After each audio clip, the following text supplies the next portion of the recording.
यदि आप stock market में लाखों कमाना चाहते हैं तो यह वीडियो आपके लिए है। हम लेकर आए हैं मास्टरिंग ऑप्शन ट्रेडिंग प्रमाणित रणनीतियां नामक एक मास्टर क्लास जो आपको स्टॉक मार्केट में विक्रमशील लाभ की सीख देगी। Welcome to our YouTube channel Forex My School, created by Shri Rajendra Prasad Tripathi. Let us watch this video now. तो सेशन को दो पार्ट में डिवाइड कर लेते हैं। पहले 7 से 8 मिनट बेसिक डिस्कस कर लेंगे एंड फिर हम स्ट्रेटजी वाले पार्ट में जंप कर रहे हैं। ठीक है, स्ट्रेटजी में हम क्या क्या डिस्कस करेंगे? 2 स्ट्रेटजी हैं जो इस सेशन में हम लोग डिस्कस करने वाले हैं। उन दोनों स्ट्रेटजीज को हम 3 पार्ट्स में कवर करेंगे। फर्स्ट हम उनके पीछे थ्योरेटिकल इंप्लीमेंटेशन देखेंगे कि क्या थ्योरेटिकल फ्रेमवर्क है, कब उस स्ट्रेटजी को बनाते हैं, किन किन सिनेरियोज में बनाते हैं। सेकेंड स्टेप में, क्योंकि अल्टीमेटली ट्रेड लाइव मार्केट में ही करनी है, तो उन्हें प्रैक्टिकली इंप्लीमेंट कैसे करें, क्या क्या रूल्स है जो हमें ध्यान में रखना है, उन पे अपना फोकस रखेंगे। एंड थर्ड और लास्ट स्टेप में जो हम स्ट्रेटजी पढ़ने जा रहे हैं उसको बैकट्रैक करके देखेंगे। ठीक है, जो हम स्ट्रेटजी लर्न करने वाले हैं वो इंडेक्स में भी लग जाएगी, यानी Nifty, bank Nifty, financial Nifty, किसी में भी लग सकती है और वो किसी भी स्टॉक में भी आप लगा सकते हो। तो हम दोनों पॉइंट ऑफ व्यू से पढ़ेंगे कि अगर आपको इंडेक्स में लगानी हो तो क्या क्या स्टेप है जो आपको फॉलो करना है, एंड अगर आपको स्टॉक में लगानी है तो क्या क्या स्टेप फॉलो करना है। ठीक है, तो स्टार्ट करते हैं। पहले 7 से 8 मिनट बेसिक को डेडिकेटेड होंगे, देन हम स्ट्रेटजी वाले पार्ट में जंप करेंगे। आपका काम बहुत सिंपल सा रहेगा, ध्यान से सुनना और कोई भी डाउट है उसे पूछना। डाउट पूछना इज अ गुड थिंग और डाउट पूछने का तरीका भी बहुत सिंपल है। बीच बीच में चैट बॉक्स ओपन होता रहेगा, तब जितने भी आपको डाउट्स आएंगे वो आप पूछ सकते हैं। विल ट्राई के सारे क्वेश्चंस के आंसर हम लोग दे पाए। ठीक है, तो स्टार्ट करते हैं बेसिक से। अब ऑब्वियस है ऑप्शन स्ट्रेटजी का वेबिनार है, तो जो बेसिक भी हम पढ़ेंगे वो ऑप्शन के ही पढ़ेंगे। ऑप्शन होता क्या है? अगर सिंपल लैंग्वेज में कहें तो ऑप्शन एक कॉन्ट्रैक्ट है जो बायर एंड सेलर के बीच में करा दिया जाता है एक्सचेंज की प्रेजेंस में। अगर हम किसी रियल लाइफ एग्जांपल से कोरिलेट करना चाहें, क्योंकि रियल लाइफ एग्जांपल से चीजों को कोरिलेट करते हैं तो बेटर समझ में आती है, तो कुछ उस तरह की, सपोज मैं मार्केट गया और कोई नई बाइक लेके आया। अब मुझे डर है कि उस बाइक के साथ कुछ मिसहैपनिंग हो सकती है, तो मैंने उसका एक इंश्योरेंस करा दिया। इंश्योरेंस कराने में क्या प्रोसेस रहती है? जिस भी कंपनी के साथ मैंने इंश्योरेंस कराया होता है उस कंपनी को मुझे एक प्रीमियम, मैं उस कंपनी को एक प्रीमियम देता हूँ। अगर सब कुछ अच्छा रहा तो जो प्रीमियम है वो चले जाता है, और कुछ भी मिसहैपनिंग होती है विद माय बाइक तो जो कंपनी होती है वो पे ऑफ करती है। तो ऑलमोस्ट सिमिलर लॉजिक यहाँ पे काम आता है। जो भी आपका व्यू है, आपको लग रहा है निफ्टी राइज होने वाली है, फॉल होने वाली है, बैंक निफ्टी राइज होने वाली है, फॉल होने वाली है, टीसीएस राइज होने वाला है या फॉल होने वाला है, जो भी आपका व्यू है उस अकॉर्डिंग आप ऑप्शन मार्केट में ट्रेड ले सकते हैं। उस ट्रेड को लेने के लिए एज अ बायर आपको एक प्रीमियम पे करना है। अगर आपकी प्रेडिक्शन सही हो जाती है, लेट्स से आपने कहा था निफ्टी राइज होगी, निफ्टी राइज हो जाती है तो आपको प्रॉफिट हो जाएगा। जिस प्रोपोर्शन में राइज होती है उसी प्रोपोर्शन में आपको प्रॉफिट हो जाएगा। तो लेट्स से 100 पॉइंट्स राइज होती है तो उस अकॉर्डिंग प्रॉफिट हो जाएगा। 400 राइज होती है तो उस अकॉर्डिंग प्रॉफिट हो जाएगा। 1000 पॉइंट्स राइज होती है तो उस अकॉर्डिंग प्रॉफिट हो जाएगा। तो जितना राइज होती है उस अकॉर्डिंग आपको प्रॉफिट हो जाएगा। अगर आपकी प्रेडिक्शन गलत हो जाए, आपने प्रेडिक्ट किया था कि निफ्टी राइज होगी और वो होती नहीं है, तो जो प्रीमियम आपने पे किया था उसका आपको लॉस होगा। तो सही होने के केस में एज अ बायर जिस प्रोपोर्शन में आप सही हो रहे हो उतना आपको प्रॉफिट है, और अगर आपकी प्रेडिक्शन गलत हो जाती है, जो आपने प्रीमियम एज अ बायर पे किया था उसका आपको लॉस होगा। होपफुली इतना क्लियर होगा। और डिटेल में देखते हैं। 2 टाइप के ऑप्शन होते हैं, एक कॉल होता है, पुट होता है। कॉल का सिंबल होता है सी, पुट का सिंबल होता है पी। ठीक है, अब ये स्लाइड काफी इंपॉर्टेंट है फॉर बिगनर। कॉल हम कब बाय करते हैं? जब भी हमारा व्यू बुलिश होता है, यानी जब भी हमें लग रहा है Nifty, bank Nifty, TCS, Reliance या किसी भी चीज का प्राइस मार्केट में बढ़ने वाला है तो हम उस चीज के कॉल ऑप्शन को बाय करें। अब हम कॉल बाय कर रहे हैं, कोई कॉल सेल करने वाला जरूर हमारे पास अवेलेबल होगा, तभी हम कॉल बाय कर पाएंगे। और जो हमको कॉल सेल कर रहा है उसका व्यू जरूर हमसे अपोजिट होगा, तभी वो हमें सेल कर रहा है। हमें लग रहा है निफ्टी का प्राइस बढ़ने वाला है तो हम कॉल बाय कर रहे हैं, सामने वाले को जरूर लग रहा होगा कि निफ्टी का प्राइस गिरने वाला है, तभी वो हमें कॉल सेल कर रहा होगा।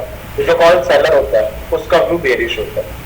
तो अगर आपका व्यू बुलिश है, आपको लग रहा है प्राइस राइज होने वाला है, तो आप कॉल को बाय करोगे, और अगर आपका व्यू बेरिश है, आपको लग रहा है प्राइस फॉल होने वाला है, तो आप कॉल को सेल करोगे। अब थोड़ा सा अजीब लगेगा क्योंकि नॉर्मली मार्केट में जो हमारा भी बेरिश होता है, हमें लगता है प्राइस गिरने वाला है, तो हम चीजों को सेल करते हैं। मगर ऑप्शन मार्केट में अगर आपका भी बेरिश है, आपको लग रहा है प्राइस गिरने वाला है, तो आप कॉल सेल करने के अलावा पुट को बाय भी कर सकते हैं। तो पुट बाय करो या कॉल सेल करो, दोनों सिनेरियो में आपका भी बेरिश है, आप ये एक्सपेक्ट करो कि यहाँ से प्राइस में फॉल आए। बस दोनों सिनेरियो के रिस्क टू रिवॉर्ड रेशियो अलग है, पे ऑफ प्रोफाइल अलग है, वो हम आगे देखेंगे। मगर चाहे कॉल सेल करो या पुट बाय करो, दोनों सिनेरियो में आप एक्सपेक्ट करो कि यहाँ से प्राइस में फॉल। अब आप पुट बाय कर रहे हो, कोई आपको पुट सेल करने वाला जरूर अवेलेबल होना चाहिए, तभी आप बाय कर पाओ। और जो आपको पुट सेल कर रहा है उसका भी जरूर आपसे अपोजिट होगा, तभी वो आपको सेल कर रहा होगा। तो जो पुट सेलर होता है उसका व्यू बुलिश। तो अगर आपको लग रहा है प्राइस राइज होने वाला है, तो आप कॉल बाय या पुट सेल में से कोई एक चीज करोगे। और आपको लग रहा है प्राइस फॉल होने वाला है, तो आप पुट बाय या कॉल सेल में से एक चीज करोगे। इनके रिस्क टू रिवॉर्ड रेशियो, पे ऑफ प्रोफाइल अलग है, वो हम आगे देखेंगे। मगर कॉल बाय करो या पुट सेल करो, दोनों सिनेरियो में यू आर एक्सपेक्टिंग प्राइस बढ़ेगा। पुट बाय करो या कॉल सेल करो, दोनों सिनेरियो में यू आर एक्सपेक्टिंग ये प्राइस गिरेगी। होपफुली इतना क्लियर होगा। अब जो ऑप्शन के बेसिक होते हैं थोड़े से ट्रिकी होते हैं और हम उन्हें 7 से 8 मिनट में कवर कर रहे हैं, तो बीच बीच में छोटे छोटे एक आध क्विज कंडक्ट करा लेंगे ताकि फीडबैक मिलता रहे आपको कितना समझ में आए। तो एक छोटा सा क्विज है, इसमें पार्टिसिपेट कर लीजिए। फिर हार्डली 2-3 कॉन्सेप्ट और है, उन्हें कवर करते हैं और स्ट्रेटजी पे जंप करते हैं। क्विज बहुत आसान है। लेट से आपको लग रहा है कि रिलायंस का शेयर है और उसका प्राइस बढ़ने वाला है, तो आपको ये बताने की आप क्या करना प्रेफर करोगे, कॉल को बाय करना, पुट को बाय करना, कॉल को सेल करना, या नन ऑफ दिस। आपके स्क्रीन पे पोल आ जाएगा, फटाफट से उसमें पार्टिसिपेट कर लीजिए, फिर हम आगे बढ़ेंगे। तो शुरुआत एक बार पोल आ गया, पोल में पार्टिसिपेट। तो भाई पोल इज लॉन्च, तो फटाफट से को बता दीजिए first page of the master class content. तो फटाफट से बता दीजिए, काफी सिंपल सा क्वेश्चन है। तुमने बेसिकली आपको पूछ रहा है कि अगर आप रिलायंस के शेयर को एनालाइज कर रहे हो, वो ऊपर आ रहा है, तो आप क्या करोगे? कॉल बाय करोगे, पुट बाय करोगे, कॉल सेल करोगे या नन ऑफ दिस? तो फटाफट से ना पोल में पार्टिसिपेट कर लीजिए, इससे आपका जो कॉन्सेप्ट क्लैरिटी है वो अच्छा होगा। गलत भी आंसर आ रहा है, नहीं समझ आ रहा है, तो एक बार रिस्पॉन्स देके देखिए, सर आपको सही आंसर और कैसे सही वे में सोचें वो आपको फटाफट से बता देंगे। तो मेजॉरिटी लोगों ने, तो 96% लोगों ने कॉल बाय को ऑप्ट किया है। कुछ 11 इंडिविजुअल है जिन्होंने गलत किया। तो मेजॉरिटी लोग सही है। जो लोग गलत है उनके लिए मैं एक बार बता देता हूँ। तो जब भी हमारा भी बुलिश होता है, जब भी हमें लग रहा है प्राइस बढ़ने वाला है, तो हम कॉल बाय या पुट सेल में से कोई एक चीज करते हैं। पुट सेल जो आपको 4 ऑप्शंस दिए गए थे उसमें अवेलेबल नहीं था, तो कॉल बाय यानी कि एक हमारा करेक्ट आंसर। ठीक है, होपफुली इतना क्लियर हो। अब सीधे डीमैट अकाउंट में चलते हैं और एक दो चीजें जो मैं आपको यहाँ से बता देता हूँ। तो जब भी आप किसी भी चीज के ऑप्शन को अपने डीमैट अकाउंट में लगाते हैं, उसमें 4 वर्ड लिखे आते हैं। सबसे पहला लिखा आ रहा है निफ्टी। पहला वर्ड हमेशा आपको इस बात के बारे में बताता है कि आपने किस चीज के ऑप्शन को लगाया। निफ्टी की कॉल लगाई तो निफ्टी लिखा आ रहा है, बैंक निफ्टी का ऑप्शन लगा तो बैंक निफ्टी लिखा होता, रिलायंस का ऑप्शन लगाते तो रिलायंस लिखा होता। तो पहला वर्ड हमेशा हमें इस बात के बारे में बताता है कि हमने किस चीज के ऑप्शन को लगाया है। चौथा वर्ड हमें बताता है हमने कौन से प्रोडक्ट को लगाया। कॉल लगाई है तो सीई लिखा आ रहा है, पुट लगाई होती तो पीई लिखा आ रहा है। तो फर्स्ट वर्ड बता रहा है किस चीज का ऑप्शन है। फोर्थ वर्ड हमें बता रहा है हमने कौन से प्रोडक्ट को ऑप्ट किया। अब बचा सेकंड वर्ड जो जून लिखा हुआ है, इसे हम एक्सपायरी कहते हैं। तो एक्सपायरी क्या होती है? जब हम शेयर्स में ट्रेडिंग करते हैं, स्पेसिफिकली डिलीवरी ट्रेडिंग करते हैं, हमने किसी कंपनी के शेयर लिए, अब उन्हें कब सेल करना है ये हमारी मर्जी होती है। हम 10 डेज बाद भी सेल कर सकते हैं, हम 100 डेज बाद भी, हम 1000 डेज बाद, क्योंकि हमारे पैसे थे, हमने उसके बदले कुछ शेयर्स लिए, अब हमारी मर्जी है हम कब तक होल्ड करें। बट जब हम ऑप्शंस में या स्पेसिफिकली डेरिवेटिव मार्केट में काम करते हैं, तो अनफॉर्चुनेटली ऐसा होता नहीं है, फिक्स्ड एक्सपायरीज होते हैं, तो उस एक्सपायरी तक ही आप अपने कॉन्ट्रैक्ट को होल्ड कर सकते हैं। तो जून लिखा है, मतलब आप अगर ऑप्शन में ट्रेड लेते हो तो आप इसे जून मंथ के लास्ट थर्सडे को 3:30 बजे तक अपने पास रख सकते, उसके बियॉन्ड नहीं लेके जा सकते। उससे पहले आप इसमें कितनी बार भी एंट्री करो, कितनी बार भी एग्जिट करो, उसमें कोई प्रॉब्लम नहीं है। मगर आप इसे जून मंथ के लास्ट थर्सडे को 3:30 बजे के बियॉन्ड लेके नहीं जा सकते। तो फर्स्ट वर्ड बता रहा है किस चीज का ऑप्शन है, सेकंड बता रहा है एक्सपायरी क्या है, फोर्थ बता रहा है हमने कौन सा प्रोडक्ट को लगाया। अब बचा थर्ड जो एक नंबर है 18,700। इसे हम स्ट्राइक प्राइस भी कहते हैं। अब ये हमें क्या बता दें, तो लेट से अगर मैं इस कॉल को बाय करूं तो इसके दो मतलब, कॉल बाय कर रहा हूं मतलब मेरा व्यू बुलिश है, मैं एक्सपेक्ट कर रहा हूं कि प्राइस बढ़ेगा। 18,700 वाली कॉल बाय कर रहा हूं यानी मुझे ऐसा लगता है कि निफ्टी का प्राइस बढ़ेगा और टिल एक्सपायरी बढ़ के 18,700 के ऊपर जाए।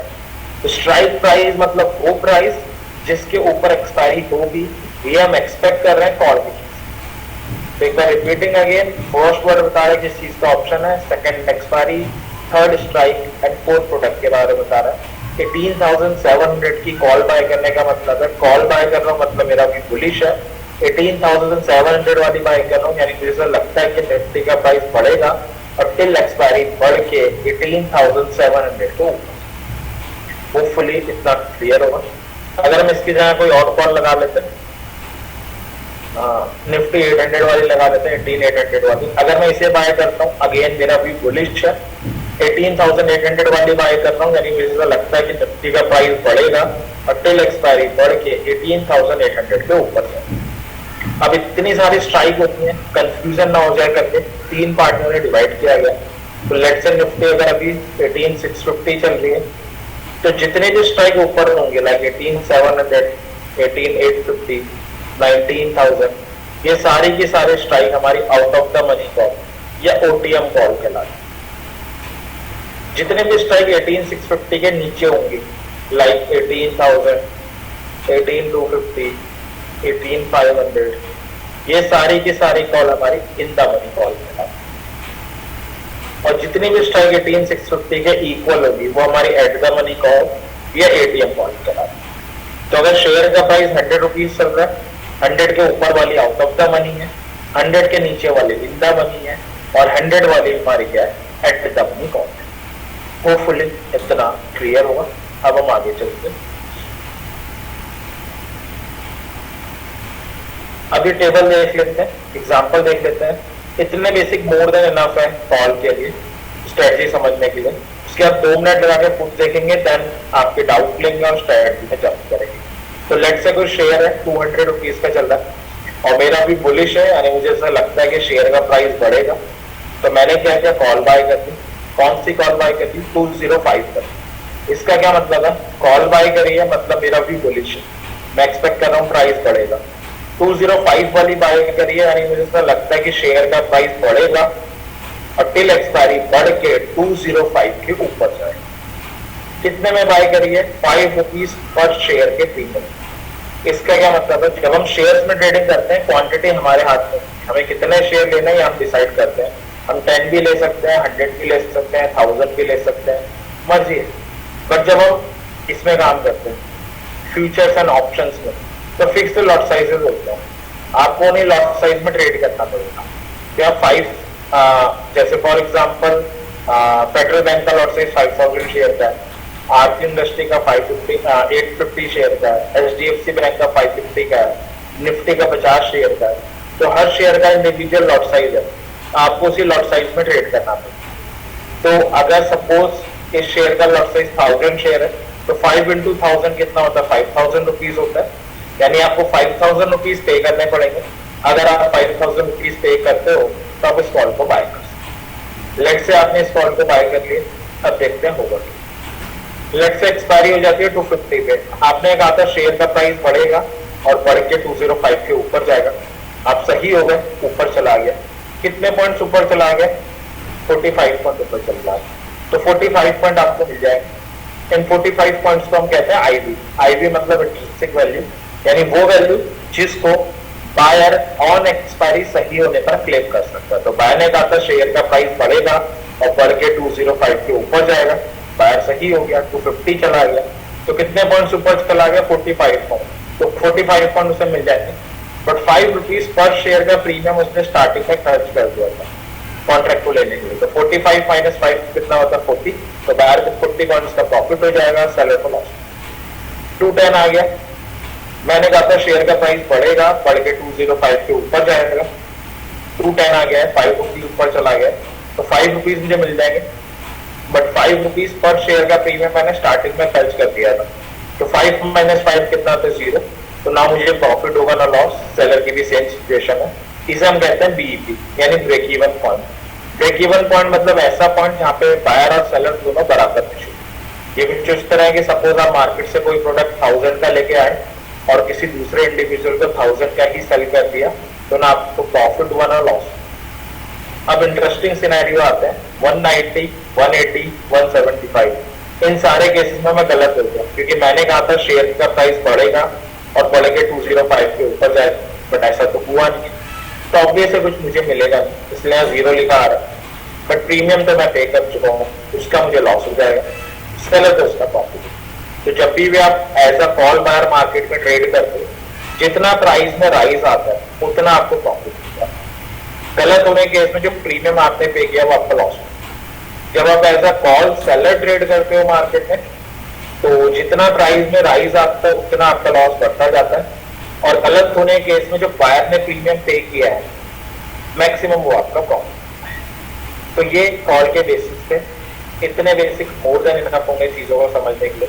अब 2 मिनट लगा के पुट देख लेते हैं, फिर आपके डाउट ले लेते हैं और स्ट्रैटेजी को स्टार्ट करते हैं। पुट जस्ट अपोजिट है। तो अगर निफ्टी 18650 चल रही है, जितनी भी स्ट्राइक ऊपर है वो हमारी इन द मनी पुट कहलाती है, जितने नीचे है वो हमारी आउट द मनी पुट कहलाती है, जितनी इक्वल है वो हमारी एट द मनी पुट कहलाती है। तो एट द मनी हमारी सेम है, लेकिन आउट द मनी और इन द मनी का केस आपस में अपोजिट हो गया है। याद रखने का क्या तरीका है, निफ्टी 18650 चल रही है, as a buyer call buyer मैं चाहता हूँ निफ्टी का प्राइस बढ़े और ऊपर वाले प्राइस अचीव हो जाए। तो ये मेरे आउट ऑफ द रीच है, मैं चाहता हूँ रीच में आ जाए, तो कॉल के केस में ऊपर वाले आउट ऑफ द बन गए। पुट के केस में निफ्टी 18650 चल रही है, मैं चाह रहा हूँ उसका प्राइस गिरे और जो नीचे वाले के स्ट्राइक्स है ये मेरा अचीव हो जाए। तो एज अ पुट बायर मैं चाहता हूँ प्राइस गिरे, ये आउट ऑफ द रीच है, रीच में आ जाए, तो पुट के केस में नीचे वाले आउट ऑफ द। होपफुली ये भी आपको क्लियर होगा। अब एक लास्ट कॉन्सेप्ट और इसे देख लेते हैं, आपके डाउट ले लेते हैं एंड स्ट्रेटजी में जंप करेंगे। लेट से कोई शेयर है 200 रुपीज का चल रहा है और मेरा भी बेरिश है, मुझे लगता है प्राइस गिरने वाला है। मैंने क्या किया, 195 वाली पुट को बाय किया। अब इस लाइन का मतलब क्या है, पुट बाय करी है मतलब मेरा भी बेरिश है, मुझे लगता है प्राइस गिरेगा। 195 वाली बाय करी है, मुझे लगता है कि शेयर का प्राइस गिरेगा और टिल एक्सपायरी गिर के 195 के नीचे जाएगा। तो कॉल के केस में ऊपर जाएगा, ये हमारी एक्सपेक्टेशन है। पुट के केस में नीचे जाएगा, ये हमारी एक्सपेक्टेशन।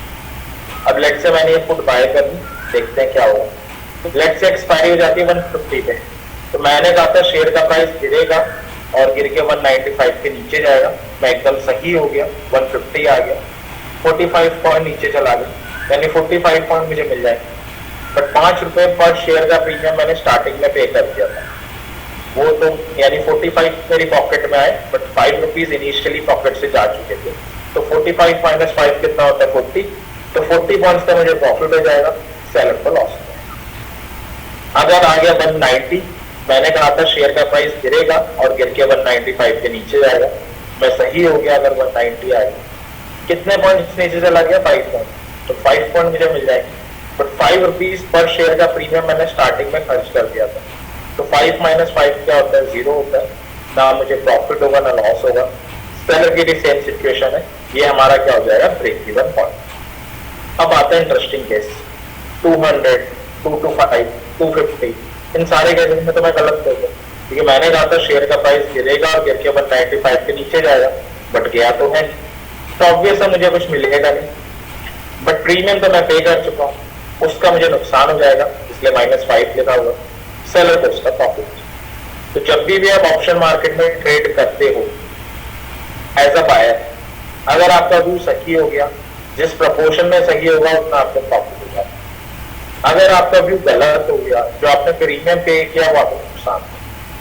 जब आप एज अ सेलर ट्रेड करने जाते हो मार्केट में, तो सही होने के केस में जो बायर ने प्रीमियम दिया है वो मैक्सिमम आपका प्रॉफिट होता है, और गलत होने के केस में क्या होगा, गलत होने के केस में जितना आप गलत होंगे उसी प्रपोर्शन में आपको लॉस होगा। तो ये हमारे बेसिक्स थे। इतने बेसिक अगर आपको क्लियर है तो ये मोर देन इनफ होंगे चीजों को समझने के लिए। अब एक काम करते हैं, मैं चैट बॉक्स ओपन कर देता हूँ, कोई भी डाउट है वो आप पूछ सकते हैं। उसके बाद हम लोग क्या करते हैं, स्ट्रेटजी वाले पार्ट में जंप कर जाते हैं। तो चैट बॉक्स अगर आपको क्लियर है क्लियर लिख दीजिए, कोई डाउट है डाउट पूछ लीजिए और फिर हम आगे बढ़ते हैं। तो चैट बॉक्स ओपन है, कोई डाउट है तो पूछ सकते हैं, डाउट नहीं है तो क्लियर लिख लीजिए और फिर हम आगे जंप करते हैं चीजों में।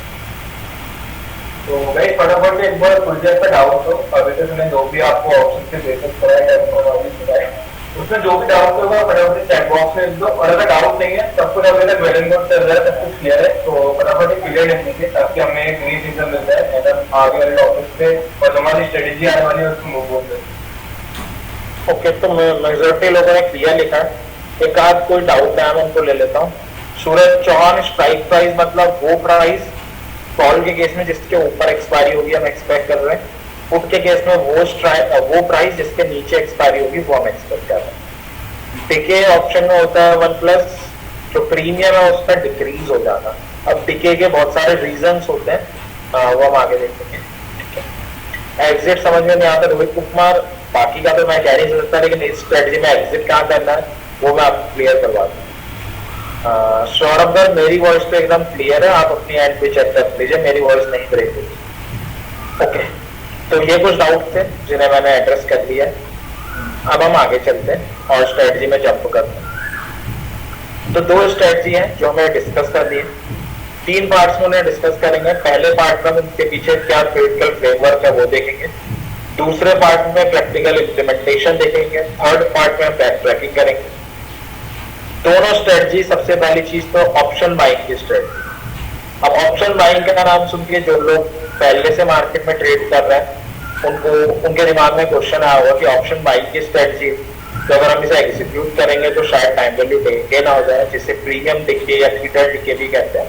तो डोंट वरी अबाउट दैट, उसको कैसे हैंडल करना है वो भी हम आगे देखेंगे। ठीक है, तो पहली स्ट्रेटजी से स्टार्ट करते हैं।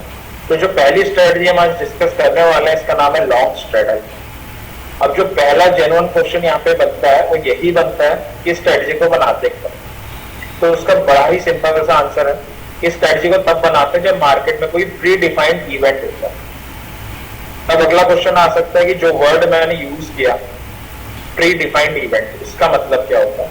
तो प्री डिफाइंड इवेंट मतलब कोई ऐसा इवेंट, कोई ऐसा इंसिडेंट, कोई ऐसी घटना जिसकी होने की डेट हमें पहले से पता हो और हमें यह पता हो साथ में कि जो भी ये इवेंट या इंसिडेंट होने वाला है इसका जो भी आउटकम या रिजल्ट निकल के आएगा वो या तो मार्केट को तेजी से बढ़ा देगा या तेजी से गिरा देगा। हमें नहीं पता क्या होने वाला है मार्केट में, हमें सिर्फ इतना पता है कि मार्केट में कुछ ऐसा इवेंट होने वाला है जिसके होने के बाद या तो मार्केट तेजी से बढ़ सकता है या गिर सकता है। उन सिनेरियोज में हम स्ट्रेटजी को बनाते हैं। अब अगला क्वेश्चन आ सकता है कि भाई ऐसे इवेंट होते कौन कौन से हैं, तो मैं एक बार काउंट करवा देता हूँ। एक इवेंट तो हर महीने आता है, निफ्टी बैंक निफ्टी की मंथली एक्सपायरी। एक इवेंट हर हफ्ते आता है, निफ्टी बैंक निफ्टी की वीकली एक्सपायरी, जिसमें और कोई इवेंट भी शामिल है।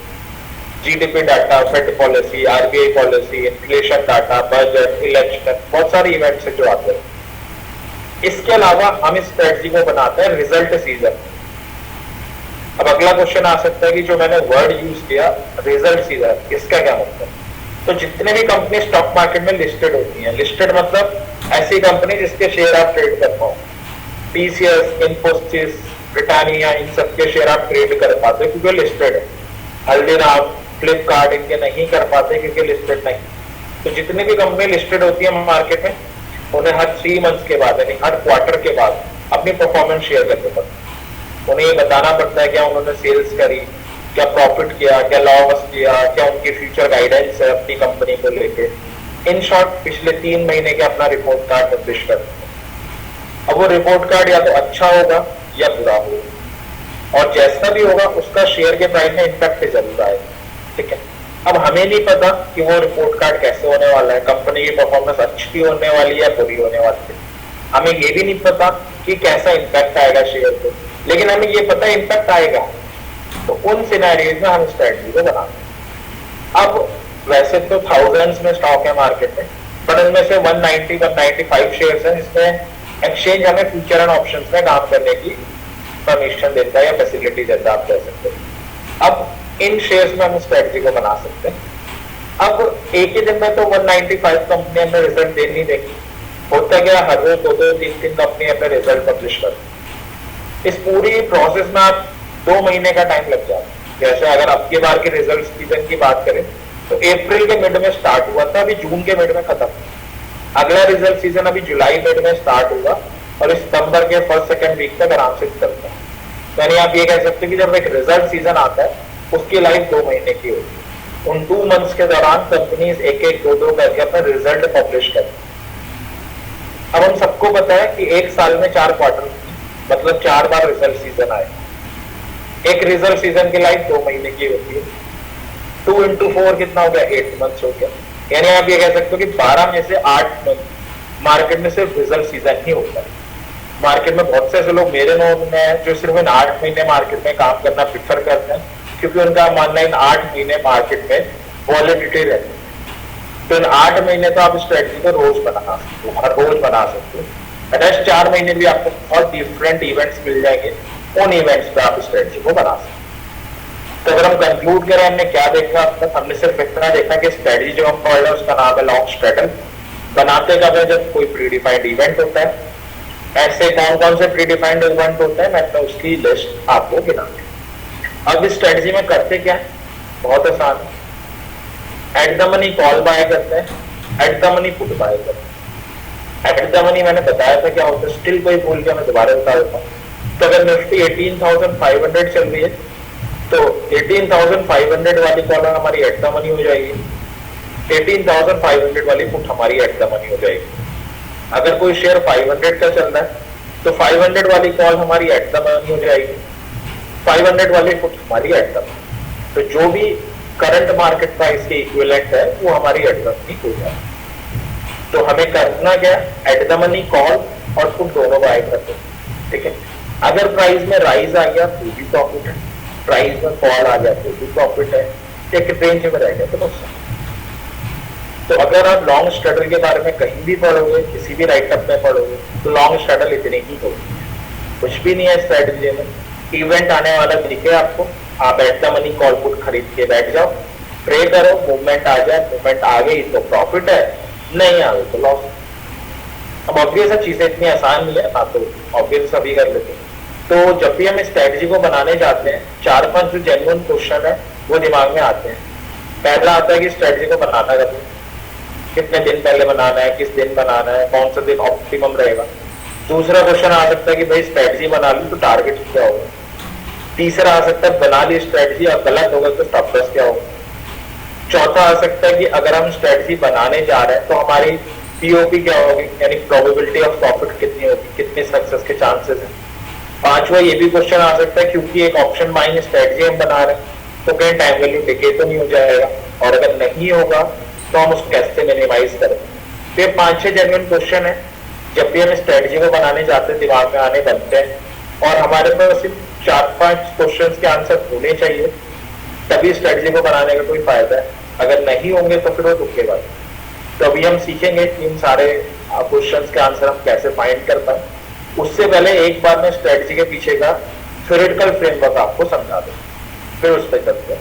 तो लेट्स से कोई शेयर है 180 रुपीज का चल रहा है और मुझे ये पता चला कि कल उसके रिजल्ट आने वाले हैं, तो मैंने उसमें स्ट्रेटल बनाने का डिसाइड किया। मैंने क्या किया, एट द मनी कॉल खरीद ली, एट द मनी पुट खरीद ली। तो 180 शेयर का प्राइस चल रहा है तो एट द मनी कौन सी होगी, 180 वाली ही होगी। तो मैंने 180 वाली कॉल खरीद ली, 180 वाली पुट खरीद ली। ये एक थ्योरेटिकल एग्जांपल है। तो कोइंसिडेंटली कॉल एंड पुट का प्रीमियम सेम ले लिया गया 5 रुपीज। जरूरी नहीं है कि जब आप रियल मार्केट में बनाने जाओ तो ये सेम ही हो। ऐसा हो सकता है कॉल 5 की हो, पुट 10 रुपीज की हो, या कॉल 10 रुपीज की हो, पुट 12 रुपीज की हो। तो कॉल एंड पुट के प्रीमियम के बीच में डिफरेंस अगर है तो टोटली एक्सेप्टेबल है। इक्वल होना इज नॉट मैंडेटरी। तो आपने एट द मनी कॉल भी खरीद ली, आपने एट द मनी पुट भी खरीद ली। अब देखते हैं क्या होगा। अब अगर प्राइस में राइज आ गया तो भी आपको प्रॉफिट है, प्राइस में फॉल आ गया तो भी आपको प्रॉफिट है। अब अगर कोई ये नहीं समझ पा रहा कि ऐसे कैसे हो रहा है तो मैं बता देता हूँ। जब प्राइस राइज होगा शेयर का तो कॉल का प्रीमियम बढ़ेगा, पुट का गिरेगा, ऑब्वियस सी बात है। अब अगर हम कोई चीज मार्केट से 500 रुपीज के लेकर आए, वो चीज खो जाए, टूट जाए, खराब हो जाए तो क्या होगा, 500 का लॉस होगा, इससे ज्यादा तो हो नहीं सकता। तो सेम लॉजिक यहाँ पे कि प्राइस बढ़ेगा तो कॉल का प्रीमियम बढ़ेगा, पुट का गिरेगा। पुट मैंने 5 रुपीज पर शेयर के लिए है, कितनी गिर जाएगी, 5 की 0 हो जाएगी, तो इसलिए -5 लिखा हुआ। बट जो कॉल है वो तो कितनी भी बढ़ सकती है, उसकी कोई लिमिट ही नहीं है। वो 50 की भी हो सकती है, 100 की भी, 200 की भी, 300 की भी एंड सो ऑन। तो इस हमें लेट में प्रॉफिट है। सिमिलरली अगर प्राइस गिरता है, कॉल के प्रीमियम गिरने वाले, पुट के राइज होने वाले, कॉल कितनी गिर जाएगी, 5 की 0 हो जाएगी, इसलिए -5 लिखा हुआ है। बट पुट की तो कोई लिमिट ही नहीं है, वो 5 की 50 भी हो सकती है, 100 भी हो सकती है, 200 भी हो सकती है, इसलिए नेट में प्रॉफिट है। तो प्राइस बढ़े तो प्रॉफिट है, प्राइस गिरे तो प्रॉफिट है। लॉस कब होगा, हम एक्सपेक्ट कर रहे थे कि मार्केट में एक इवेंट है जिसके बाद मार्केट में धमाका होगा, मूव आएगी। अगर मार्केट एकदम शांत रह जाता, कोई रिएक्शन ही नहीं देता, तो ऑब्वियस हमें लॉस हो जाएगा। कितना लॉस हो जाएगा, क्योंकि it's an option buying strategy. Option buying strategy में हमेशा हमें प्रीमियम का नुकसान होता है, हमने देखा था। तो 5 रुपीज की हमने कॉल खरीदी है, 5 रुपीज की हमने पुट खरीदी है, 5 + 5 होता है 10 रुपीज, तो 10 रुपीज पर शेयर का हमें क्या हो जाएगा, लॉस होता है।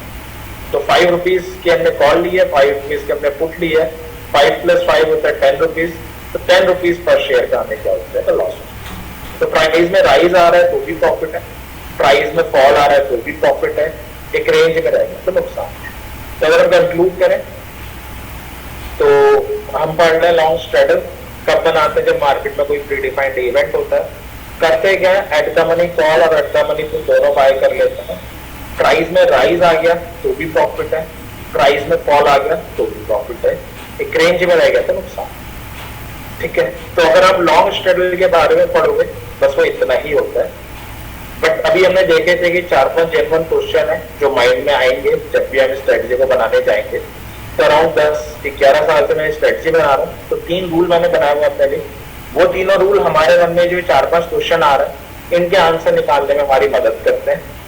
वो हमें ये बताते हैं कि हमें स्ट्रेटजी बना रहे हैं तो टारगेट क्या होगा, वो हमें ये बताते हैं कि स्ट्रेटजी बना रहे हैं तो स्टॉप लॉस क्या होगा, वो हमें ये भी बताते हैं कि स्ट्रेटजी को कब बनाए, वो हमें ये भी बताते हैं कि अगर हम बनाने जा रहे हैं तो कितनी प्रोबेबिलिटी ऑफ सक्सेस हो, वो हमें ये भी गाइड कर देते हैं कि इस स्ट्रेटजी में कैसे टाइम वैल्यू दिखे वाली पॉसिबिलिटी को मिनिमाइज करें। तो अब उन 3 रूल की तरफ प्रोसीड करते हैं और एक एक करके उन्हें डिस्कस करते हैं, क्योंकि अल्टीमेटली जो ट्रेड है वो लाइव मार्केट में ले लेंगे।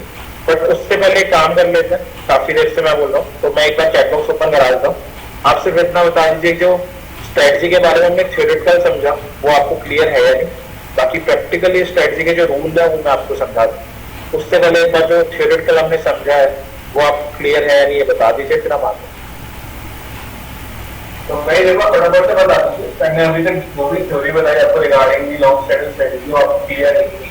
और तो मैं देख पा रहा हूँ काफी लोग अब थोड़ा थोड़ा लेटने लगे हैं, पहले बैठे हुए थे और लेटने लगे। मैं चाहूंगा आज जब आप लोग बैठ जाइए, बैठ के ज्यादा कंसंट्रेशन बनेगा, क्योंकि काफी अच्छी स्ट्रेटेजी है, काफी इम्पोर्टेंट आगे चीजें आने वाली है इससे रिलेटेड। और जो लोग भी बैठे हैं अभी सीख रहे हैं, प्लीज एक पेन और पेपर लेके बैठिए, ताकि जो भी इम्पोर्टेंट पॉइंट्स आ रहे हैं आप स्ट्रेटेजी के जो भी रूल बताने वाले हैं आपको वो आप एकदम केयरफुली नोट कर पाए, ताकि आप जब तक जाके इसको इम्प्लीमेंट करो तो आपको दिक्कत आएगी।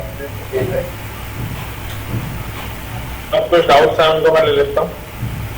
इन ऑप्शन ऑलवेज लॉस वाई, क्योंकि दीपक आप खुदकेबाजी कर रहे होंगे सर। उसके बाद एक अच्छा डाउट भी आया, वो है how to know the events Galaxy A50 का। उसके बाद डाउट आया है हाउ मेनी डेज। अगर आपका डाउट था कि स्ट्रेटजीज आप डिस्कस करेंगे तो क्लियर हो ही जाएगा। अब एक अच्छा डाउट आया, बाकी तो सबने क्लियर ही लिखा, उसको ले लेते हैं। तो किसी ने ये पूछा कि इवेंट का पता कहाँ से चले, और भी ऐसे पैसे कमाने तो मेहनत खुद ही करनी पड़ेगी, कोई हमें खुद से आके तो बताएगा नहीं कि इवेंट कब है और कब हम स्ट्रेटजी को बनाए। ठीक है, तो हमें खुद से पता करना आना चाहिए कि इवेंट कब है और कब हमें स्ट्रेटजी को बनाना है। तो अच्छा सोर्स है मनी कंट्रोल, इसकी वेबसाइट को आपको ओपन करना है। जब आप इसकी वेबसाइट को ओपन करते हो सबसे ऊपर मार्केट लिखा आता है, यहाँ पे जाना है। उसके बाद नीचे अर्निंग्स आता है, अर्निंग्स पे जाना है। जो अर्निंग्स पे क्लिक कर दोगे तो ऐसे करके एक पेज ओपन हो जाता है। इसमें आपके पास रिजल्ट कैलेंडर आ जाएगा। ये रिजल्ट कैलेंडर आपको मार्केट में जो इवेंट्स आने वाले हैं उसके बारे में पहले से बता देते हैं। जैसे ये अभी से बता रहा है कि जुलाई में 3rd को चैलेट होटल अपने रिजल्ट देने वाला है, 3rd ऑफ जुलाई को, यानी 9 दिन बाद। उसके बाद ये बता रहा 12 को एक्सेल टेक्नोलॉजी अपना रिजल्ट लेके आने वाली है। उसके बाद 20 तारीख को कौन आ रहा है, कोफोर्ज, एम्फेसिस, इन्फोसिस आ रही है। तो अभी तो जून चल रहा है, लेकिन 15-20 दिन पहले से ही इसने एडवांस में आपको ये नोटिफाई कर दिया कि मार्केट में कौन कौन से इवेंट्स आने वाले हैं, और उन इवेंट्स के लिए आप अपने आप को प्रिपेयर कर सकते हो, स्ट्रेटजी तैयार कर सकते हो और उनका बेनिफिट उठा सकते हो। तो एक अच्छा सोर्स है जो आपको एडवांस में बता देता है मार्केट में कौन कौन सा इवेंट आने वाला है, और उस इवेंट के लिए आप अपने आप को तैयार कर सकते हो। कैसे जाना है दोबारा बता दो, मनी कंट्रोल की साइट ओपन करनी है, सबसे ऊपर मार्केट आएगा, मार्केट में जाना है आपको, वहां पे अर्निंग का सेक्शन आपको मिलेगा, अर्निंग पे क्लिक करना है और फिर ये पेज आपके सामने ओपन हो जाएगा। यहाँ पे एक अच्छा सोर्स आपको मिल जाएगा तो एडवांस में आप वो इवेंट्स के बारे में बता सकते हैं। होपफुली ये डाउट जिसका भी था, काफी जेन्युइन डाउट था, वो क्लियर हो गया हो। अब हम आगे चलते हैं। अब हमें 3 रूल डिस्कस करने हैं इस सेशन में। 3 रूल को हम 2 पार्ट में डिस्कस करेंगे। क्यों डिस्कस करेंगे 2 पार्ट में? क्योंकि जो पहले दोनों रूल है, फर्स्ट एंड सेकंड, वो हमें व्हेन का आंसर देते हैं। वो ये हमें बताता है कि हमें स्ट्रेटजी को कब बनाना चाहिए। जो थर्ड रूल है वो हमें बताता है कि अगर हमने स्ट्रेटजी बना ली तो टारगेट क्या होगा, हमारा स्टॉप लॉस क्या होगा, हमारी प्रॉफिट की प्रोबेबिलिटी कितनी होगी और टाइम वैल्यू टीके से कैसे। तो जो 4 क्वेश्चन है इसके आंसर हमें अकेला थर्ड रूल देगा। जो व्हेन का आंसर है इसका answer first and second rule देंगे।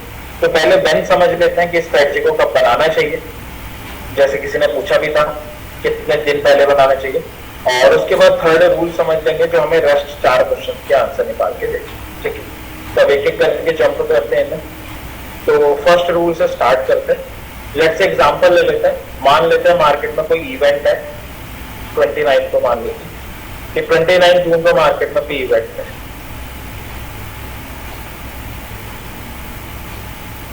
अब 3 पॉसिबिलिटी मार्केट में होती है। कई केसेस में आप देखोगे जिस दिन हमारा इवेंट है उसके 3-4 दिन पहले से या तो मार्केट तेजी से राइज हो जाता है या फॉल हो जाता है। कई केसेस में आप देखोगे जिस दिन हमारा इवेंट होता है उसी दिन मार्केट में मूव आती है। कई केसेस में क्या होता है, इवेंट के बाद मूवमेंट आती है। जैसे 2 हफ्ते पहले पेज इंडस्ट्री के रिजल्ट आए थे, रिजल्ट हमको आया बेकार थे, अगले दिन 16% शेयर गिरे। तो 3 पॉसिबिलिटी है, या तो इवेंट से पहले मूव आएगी या इवेंट के बाद आएगी या इवेंट वाले दिन आएगी। अब एज अ ट्रेडर मैं ये तो कह सकता हूं कि हाँ एक इवेंट है, मैक्सिमम चांस है मूवमेंट आनी चाहिए, लेकिन अनफॉर्चुनेटली मैं या कोई भी नहीं बता सकता कि मूवमेंट कब आए। वो पहले भी आ सकती है, वो बाद में भी आ सकती है, वो इवेंट वाले दिन भी आ सकती है। तो हमें स्ट्रेटजी को इस तरह से तैयार करने की, इसके फ्रेमवर्क को इस तरह से रेडी करने की रिक्वायरमेंट है कि मार्केट है कुछ भी दिखा सकता है, हम उसके लिए पहले से प्रिपेयर है। तो पहला रूल बहुत सिंपल है। पहला रूल क्या कहता है कि एटलीस्ट 3 से 5 ट्रेडिंग डे पहले हमें स्ट्रेटजी को बनाना है। क्यों बनाना है?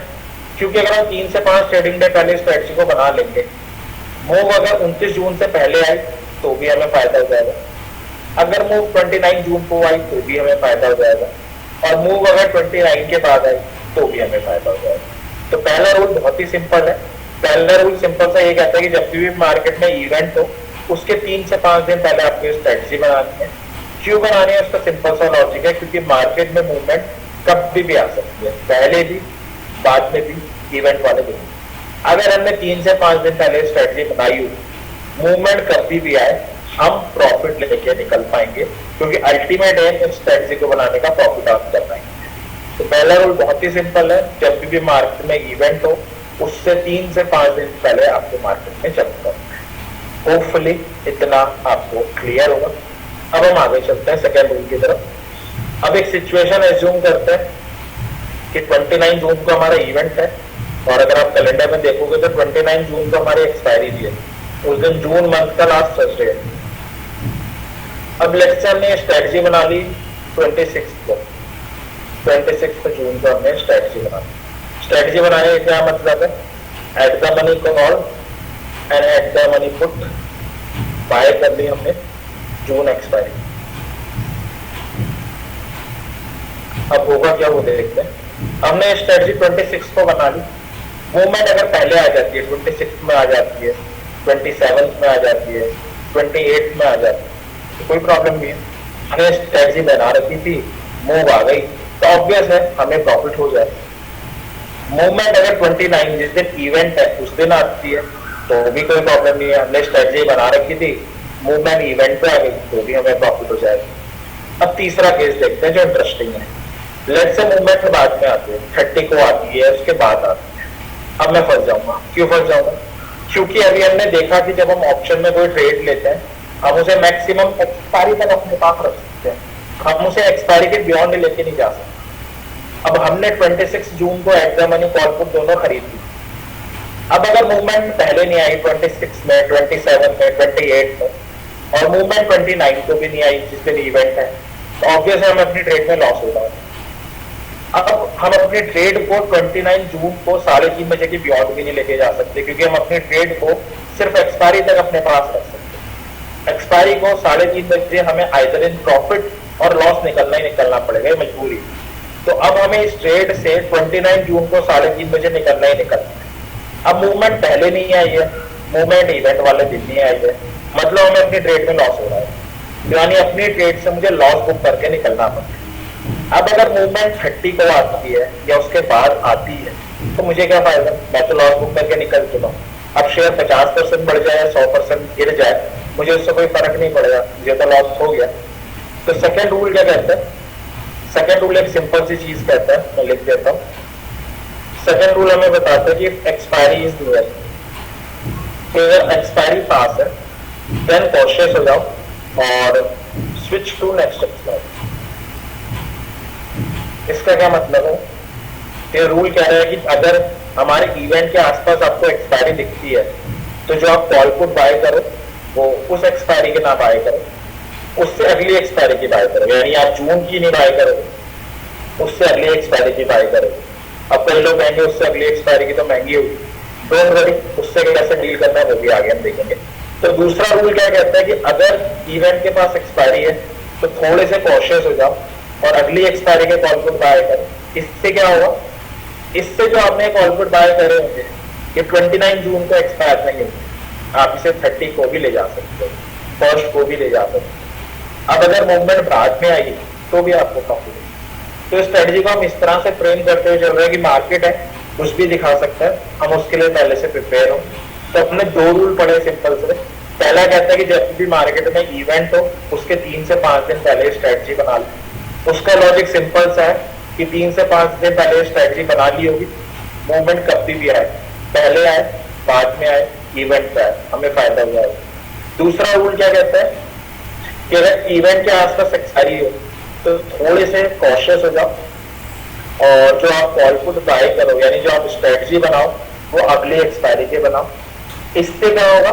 इससे ये होगा कि अगर जो मूवमेंट है वो बाद में आती है तो भी आपको प्रॉफिट। तो पहले दोनों रूल थे, होपफुली आपको क्लियर होंगे। अब हम क्या करते हैं, आगे चलते अपनी थर्ड रूल की तरफ जो हमें रेस्ट ऑफ द 2 क्वेश्चंस के आंसर देगा। एक बार मैं दोबारा रिपीट कर देता हूँ। पहला रूल सिंपल कहता है कि जब भी मार्केट में इवेंट हो उसके 3 से 5 दिन पहले बनानी है। दूसरा रूल कहता है कि अगर इवेंट के पास एक्सपायरी हो तो कॉशियस हो जाना है और अगली एक्सपायरी में स्ट्रेटजी को बना लेना है ताकि अगर इवेंट के बाद मूवमेंट आए तो भी आपको फायदा है। अब हम चलते हैं तीसरे और लास्ट रूल की तरफ, ठीक है, जो हमें बाकी रेस्ट 4 क्वेश्चन के आंसर निकाल के देगा। तो ये काफी इंपॉर्टेंट है, तो इस पर आप फोकस कर लीजिए। अब तीसरे रूल को समझने के लिए काम करते हैं, एक एग्जाम्पल ले लेते हैं लाइव। इससे क्या होगा, बैक ट्रैकिंग भी हो जाएगी और तीसरा रूल भी समझ में आ जाएगा। इस स्ट्रेटजी को बनाने के स्टेप इंडेक्स में अलग है, स्टॉक में अलग है। लोग इंडेक्स की तरफ ज्यादा इंक्लाइंड होते हैं तो मैं पहले इंडेक्स में समझा दूंगा। तो हम सबसे पहले इसे निफ्टी में बना लेते हैं। अब मैं इसे निफ्टी में बना के दिखा रहा हूँ। अभी जून मंथ से चल रहा है, मैं इसे जून मंथ में आपको बना के दिखाता हूँ कि जून मंथ में जो जो इवेंट्स आए थे उन पर हम स्ट्रेटजी को कैसे बना सकते थे।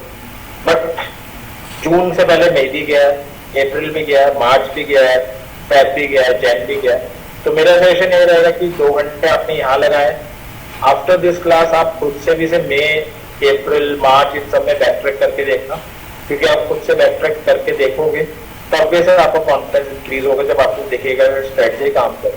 कोई भी चीज में अपने आप में ऑनलाइन आप पढ़ते हो तो उसे बैकट्रैक करके देखा करो। थोड़ा टाइम जरूर खर्च होता है बट आपको कॉन्फिडेंस इंक्रीज करता है। तो मैं आपको जून में बता दे रहा हूँ, बाकी आप जो पिछले महीने गए उसमें खुद से इसे बैकट्रैक करके देख सकते हैं और मेरा सजेशन रहेगा वो जरूर करें।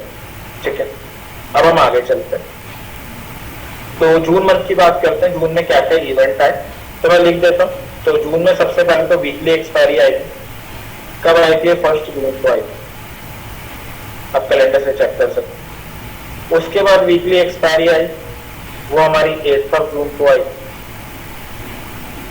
उसके बाद हमारी वीकली एक्सपायरी आई 15 जून को।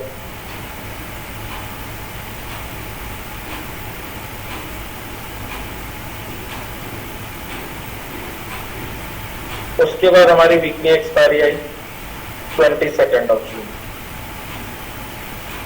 तो 4 एक्सपायरी अब तक हमारी इस मंथ में आ चुकी है।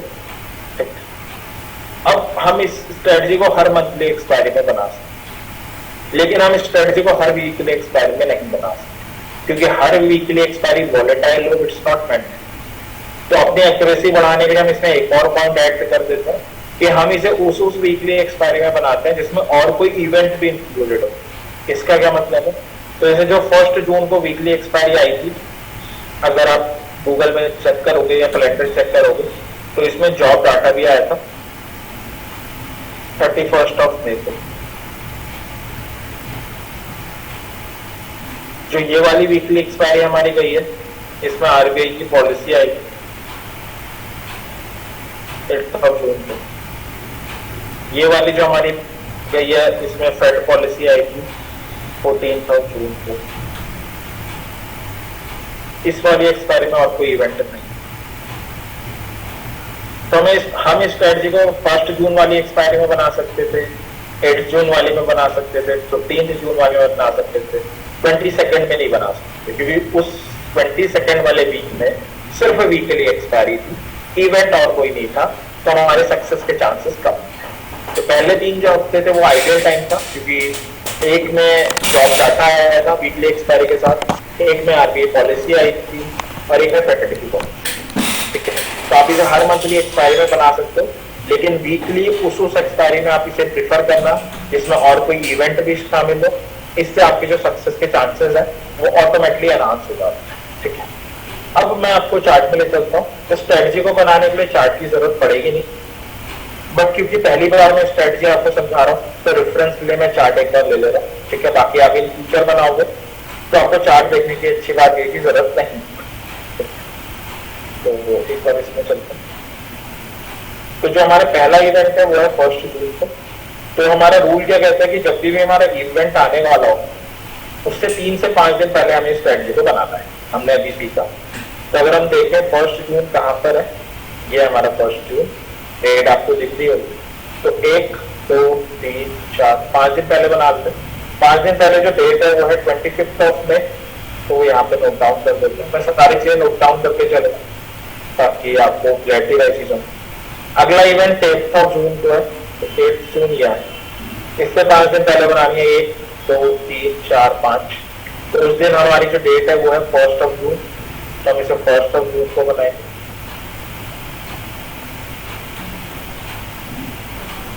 अगला इवेंट हमारा 15 जून को है। 15 हमारा किस दिन है? ये सब ये है। तो 3 से 5 दिन पहले आ गए। 1 2 3 4 5 दिन पहले बनाते हैं। 8 जून है उस दिन डेट। तो यहाँ पे देखते अब हमने डेट को डिसाइड कर लिया कि स्ट्रेटजी को बनाना चाहते हैं। अब मुद्दा आएगा कि टाइम क्या होगा। तो आप इसे 9:15 बजे मार्केट खुलते ही बना सकते हैं।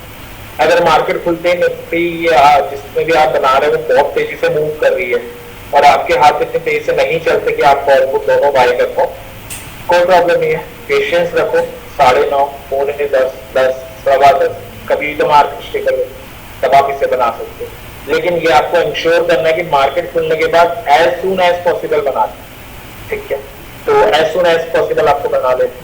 अब देखते हैं 25 मई को जो निफ्टी ओपन हुई है वो भी है 18,268.90 यानी 18,269 हो गया। 1 जून को ओपन हुई है 18,579 की, वो यहाँ पर नोट डाउन कर देते हैं। 8 जून को ओपन हुई है 18,725, वो यहाँ पर मैं काउंट कर दूँ। अब जो लोग निफ्टी में ऑलरेडी काम कर चुके हैं उनको तो पता होगा, जो नहीं करते उन्हें मैं बता देता हूँ। निफ्टी में 18,269 की कोई स्ट्राइक नहीं है, 18,579 की कोई स्ट्राइक नहीं है, ना 18,725 की है।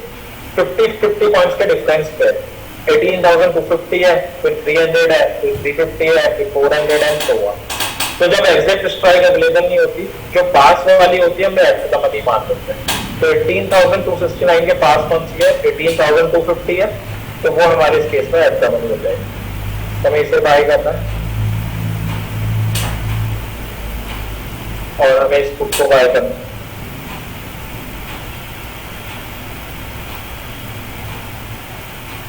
इस केस में 18,569 के पास तो 18,600 है, तो इसके हमें कॉल को बाय कर लेना, इसकी हमें पुट को बाय कर लेना। इस केस में 700 भी 25 पॉइंट दूर है, 750 भी, तो दोनों ही बराबर है, तो आप किसी को भी मान सकते हो। लेट्स से मैंने 700 को मान दिया, तो इसकी भी कॉल को बाय कर लेना, इसकी भी पुट को बाय करना। होपफुली इतना क्लियर होगा। अब सवाल आता है बाय तो कर लेते हैं, बाय करते लॉस तो नहीं हो जाएगा, स्टॉप लॉस क्या होगा, टारगेट क्या होगा, कितनी सक्सेस की प्रोबेबिलिटी है, अगर टाइम वैल्यू डिके ना हो जाए। तो बहुत सारे जेन्युइन और ऑथेंटिक क्वेश्चन मन में आएंगे और ऑब्वियसली इनके आंसर हमारे पास होने चाहिए। अगर इनके आंसर है नहीं तो स्ट्रेटजी को बनाने का कोई मतलब नहीं होता। तो अब अपना फोकस इन क्वेश्चंस पे लाते हैं। तो एक टूल है जो हमें समझना पड़ेगा, जिसका नाम है average to range, short form में इसे एटीआर कहते हैं। अब जो एटीआर नाम का ये टूल है, ये हमें रेस्ट ऑफ द क्वेश्चंस के आंसर निकालने में मदद करेगी। ये टूल अगर समझ में आ गया तो रेस्ट ऑफ द स्ट्रेटजी जो है बहुत ही आसान है, बहुत आसानी से समझ में आ जाएगी। ये नहीं समझ में आए तो चीजें बाउंसर हो जाएगी। तो अगले 2 से 3 मिनट अपने सिर्फ स्ट्रेटजी इस टूल को समझने में लगाते हैं, क्योंकि ये टूल समझ में आ गया बाकी सारी चीजें बड़ी आसानी से समझ में आ जाए। ठीक है, अब मैं जो चार्ट तब से आपको दिखा रहा हूँ रेफरेंस के लिए, वो जीरो वहां पे दिखा रहा हूँ। रीजन सिर्फ इतना सा, मेरा डीमैट अकाउंट वहां पे है तो मैंने दिखा दिया। एटीआर लगाना भी मैं जीरो में आपको बता देता हूँ, बट इसका ये मतलब नहीं है कि आप ये सब समझो कि एटीआर सिर्फ जीरो में लग सकता है। दुनिया के किसी भी प्लेटफॉर्म में लग जाएगा, चाहे वो दुनिया का कोई भी XYZ प्लेटफॉर्म हो, अब stock exchange, share Khan, grow, trading, Paytm, किसी भी प्लेटफॉर्म को उठा के देखो, सब में अवेलेबल होगा। और अच्छी बात यह कि फ्री ऑफ कॉस्ट अवेलेबल होगा। एक और अच्छी बात है कि सारे प्लेटफॉर्म में इसे अप्लाई करने का मेथड भी डिफरेंट है। मैं आपको जीरो में बता देता हूँ स्टेप, आप लोग डाउन कर लो, जिस भी प्लेटफॉर्म को आप यूज करते हो उसमें लगा दो। ठीक है, तो यहाँ सबसे ऊपर स्टडीज आ रहा है, आपको यहाँ पे जाना है और क्लिक कर देना है। ऐसा हो सकता है जब अपना डीमैट अकाउंट या अपना प्लेटफॉर्म आप ओपन करो तो वहां पर स्टडीज ना लिखा हो, वहाँ इंडिकेटर लिखा हो। तो स्टडीज या इंडिकेटर जो भी लिखा आ रहा है आपको उस पर क्लिक करना है। क्लिक करने के बाद एवरेज टू रेंज टाइप कर, ये आ गया, इस पे क्लिक कर देना है। क्लिक करते नीचे एक ब्लैक कलर की लाइन आ जाएगी, इसी को हम एवरेज टू रेंज या एटीआर की लाइन कहते हैं। कोई भी लगा लेगा, कुछ नहीं करना, स्टडीज में जाना है, क्लिक करना है, नीचे आ जाए। होपफुली ये तो सब कर लेंगे, आसान। मेन चीज है इसको समझना कि भाई एटीआर हमें बताता क्या, जो सबसे मेन चीज है, तो इसको देख लेते हैं। तो अगर आप देखोगे तो मैंने डेली चार्ट ओपन किया, डेली आपके सामने आ रहा है, और जो मैंने डेली चार्ट में एटीआर की रीडिंग आ रही है वो आ रही है 132। तो ये क्या बता रही है, ये बता रही है कि जो निफ्टी है एक पूरे दिन में 9 से 3:30 बजे के बीच में, जो 6.5 घंटे के दौरान हमारा मार्केट खुलता है, निफ्टी 132 पॉइंट्स की मूव देती। किस साइड देती है ये नहीं पता, लेकिन हमें ये पता है कि पूरा दिन मिला के on an average Nifty 132 points की मूव देती। ठीक है, अगर हम इसकी जगह वीकली चार्ट लगाएं, यहाँ पे 1W सेलेक्ट कर, वीकली चार्ट में एटीआर कितनी आ रही है, 371 आ रहा है। तो बता रहे कि पूरा हफ्ता मिला के मंडे से लेकर फ्राइडे, जो 5 दिन मार्केट खुलता है, निफ्टी 371 पॉइंट्स की मूव देती। किस्सा तो ये नहीं पता, लेकिन ऑन एन एवरेज पूरा वीक मिला के 371 पॉइंट्स की मूव आ जाए।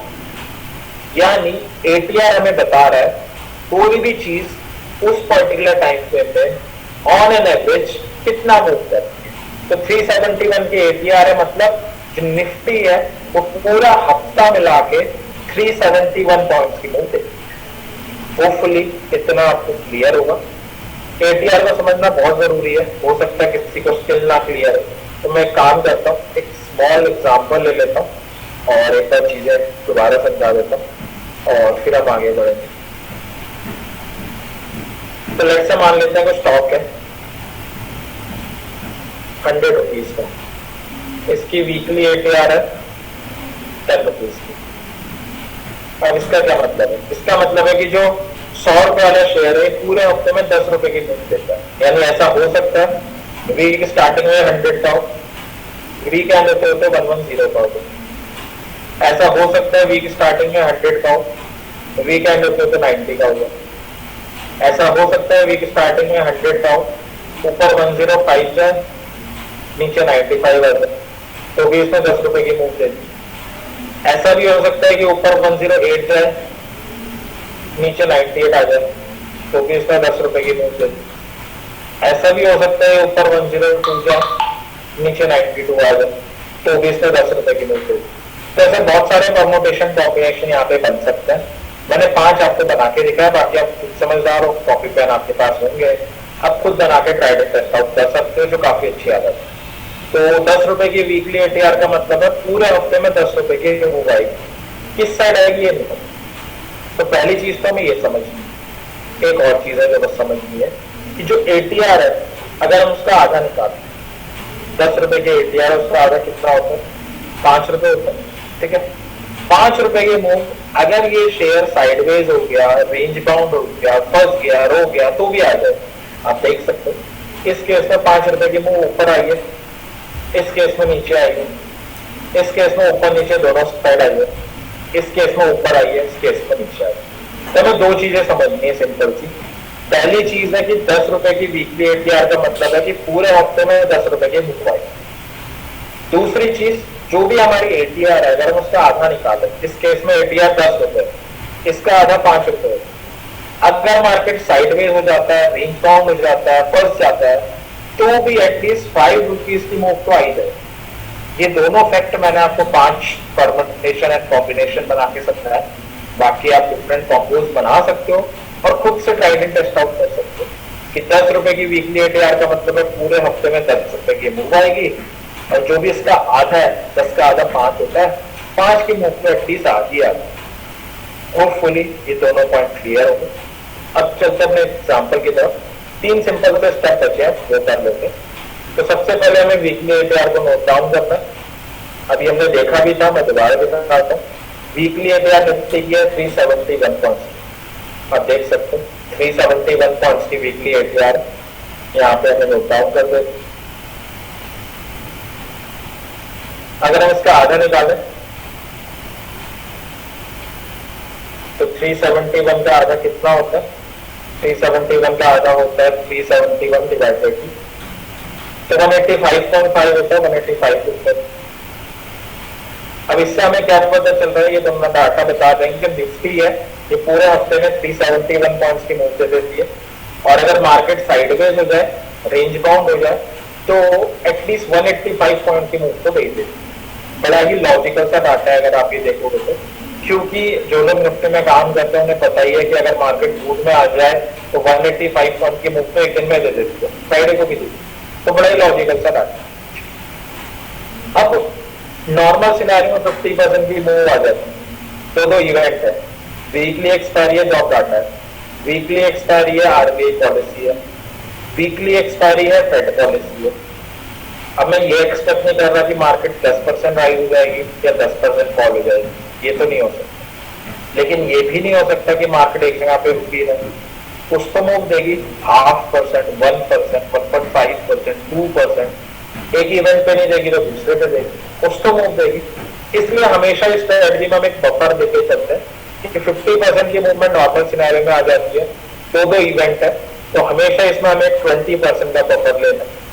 तो 50 + 20 कितना होता है? 70% होता है। लास्ट स्टेप पे हमें क्या करना है, वीकली एटीआर जो हमारी 371 आई है, इसका 70% निकालना। जो 259.7 आएगा, मैं 259 लिख देता हूँ। तो यहाँ 259 आ। एक बार दोबारा बताता हूँ, हमने वीकली एटीआर नोट डाउन किया जो बहुत आसान है, कुछ भी नहीं करना, टूल है लगा लेना, अपने आप आ जाएगी। उसका 50% निकाला, उसका 70% निकाला। 70% ही क्यों निकाला? क्योंकि हमने देखा कि 50% की मूवमेंट तो नॉर्मल सिनेरियो में आ जाती है, दो इवेंट है उसको मूव करेगा, इसलिए हमने 20% का बफर। होपफुली इतना क्लियर होगा। अब हम कंक्लूड कर सकते हैं, बस इतनी मेहनत रिक्वायर्ड है। बट कंक्लूड करने के लिए डाटा हमारे पास मिसिंग है। हमें ये नहीं पता हमने कॉल पुट किस रेट में खरीदा। अब ये एक्सपायरीज अभी थर्सडे को निकल चुकी है, ऑब्वियस इनका डाटा डीमैट अकाउंट में तो मिलेगा नहीं, तो हमें कहीं से डाटा निकालना पड़ेगा। मैं डाटा कैसे बैकट्रैक करता हूँ वो आपको बता देता हूँ। इस स्टेप को आप नोट डाउन कर लेना। इससे क्या फायदा होगा? इससे ये फायदा होगा कि आफ्टर दिस क्लास आप मई में, अप्रैल में, मार्च में से बैकट्रैक करके देखना चाहोगे तो आपको पता होगा कि डाटा कैसे लेना और कैसे बैकट्रैकिंग करना। तो काफी इंपॉर्टेंट स्टेप है, तो ध्यान से देख लीजिएगा। तो हमें सबसे पहले एनएससी की वेबसाइट ओपन करनी है। ऐसे सर्च बार आ जाएगा, यहाँ पे निफ्टी टाइप कर देना है, निफ्टी पे क्लिक कर देना है। क्लिक करने का ऐसा एक पेज आपकी स्क्रीन पे आएगा जिसमें ऑल हिस्टोरिकल डाटा लिखा रहता है। इस ऑल हिस्टोरिकल डाटा के पेज में आपको क्लिक करना है। जब आप क्लिक करते हो तो आपके पास ऐसे करके एक विंडो ओपन हो जाती है। इस विंडो में आपको कुछ चीजें फिलअप करनी है, लाइक इंडेक्स फीचर की जगह इंडेक्स ऑप्शन, क्योंकि ऑप्शन में ट्रेड कर रहा है। ईयर 23 है, सबको पता है। एक्सपायरी इसलिए मैंने सब कुछ लिखा हुआ था, 1 जून पे ट्राई करता हूँ, 1 जून यहाँ लिख देते हैं। ऑप्शन टाइप पहले पुट देख लेते हैं। स्ट्राइक क्योंकि 18 to 50, तो 18 to 50 हमने यहाँ पे लिख दिया। डेट किस डेट को बना रहा है? 25 मई को बना रहा है। एक सेकंड, शायद वो विंडो चलेगी, तो एक मिनट दे दीजिएगा, मैं विंडो दोबारा ओपन कर देता हूँ।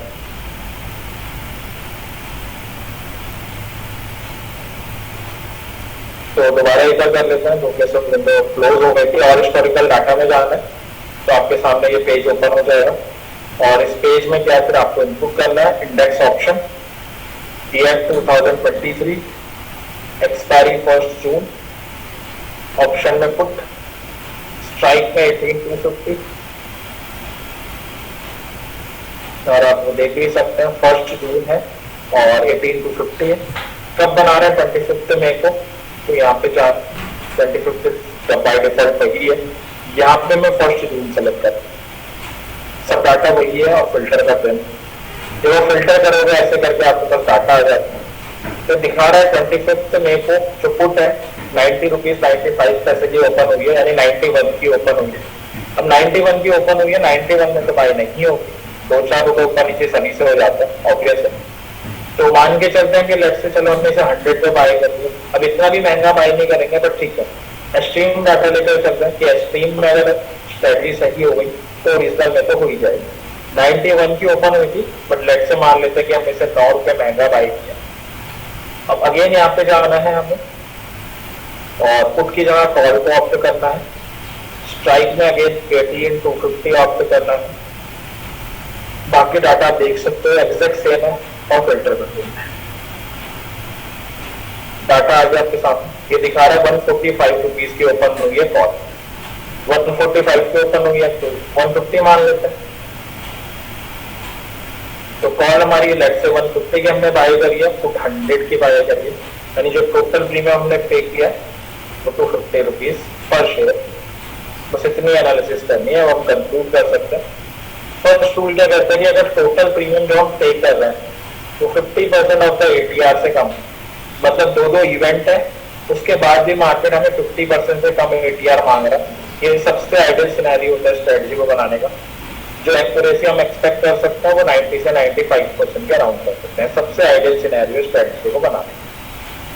दूसरा रूल कहता है कि स्ट्रेटजी की 50% से अगर ज्यादा हो टोटल प्रीमियम, बट 70% से कम, तो भी हम स्ट्रेटजी को बना सकते हैं।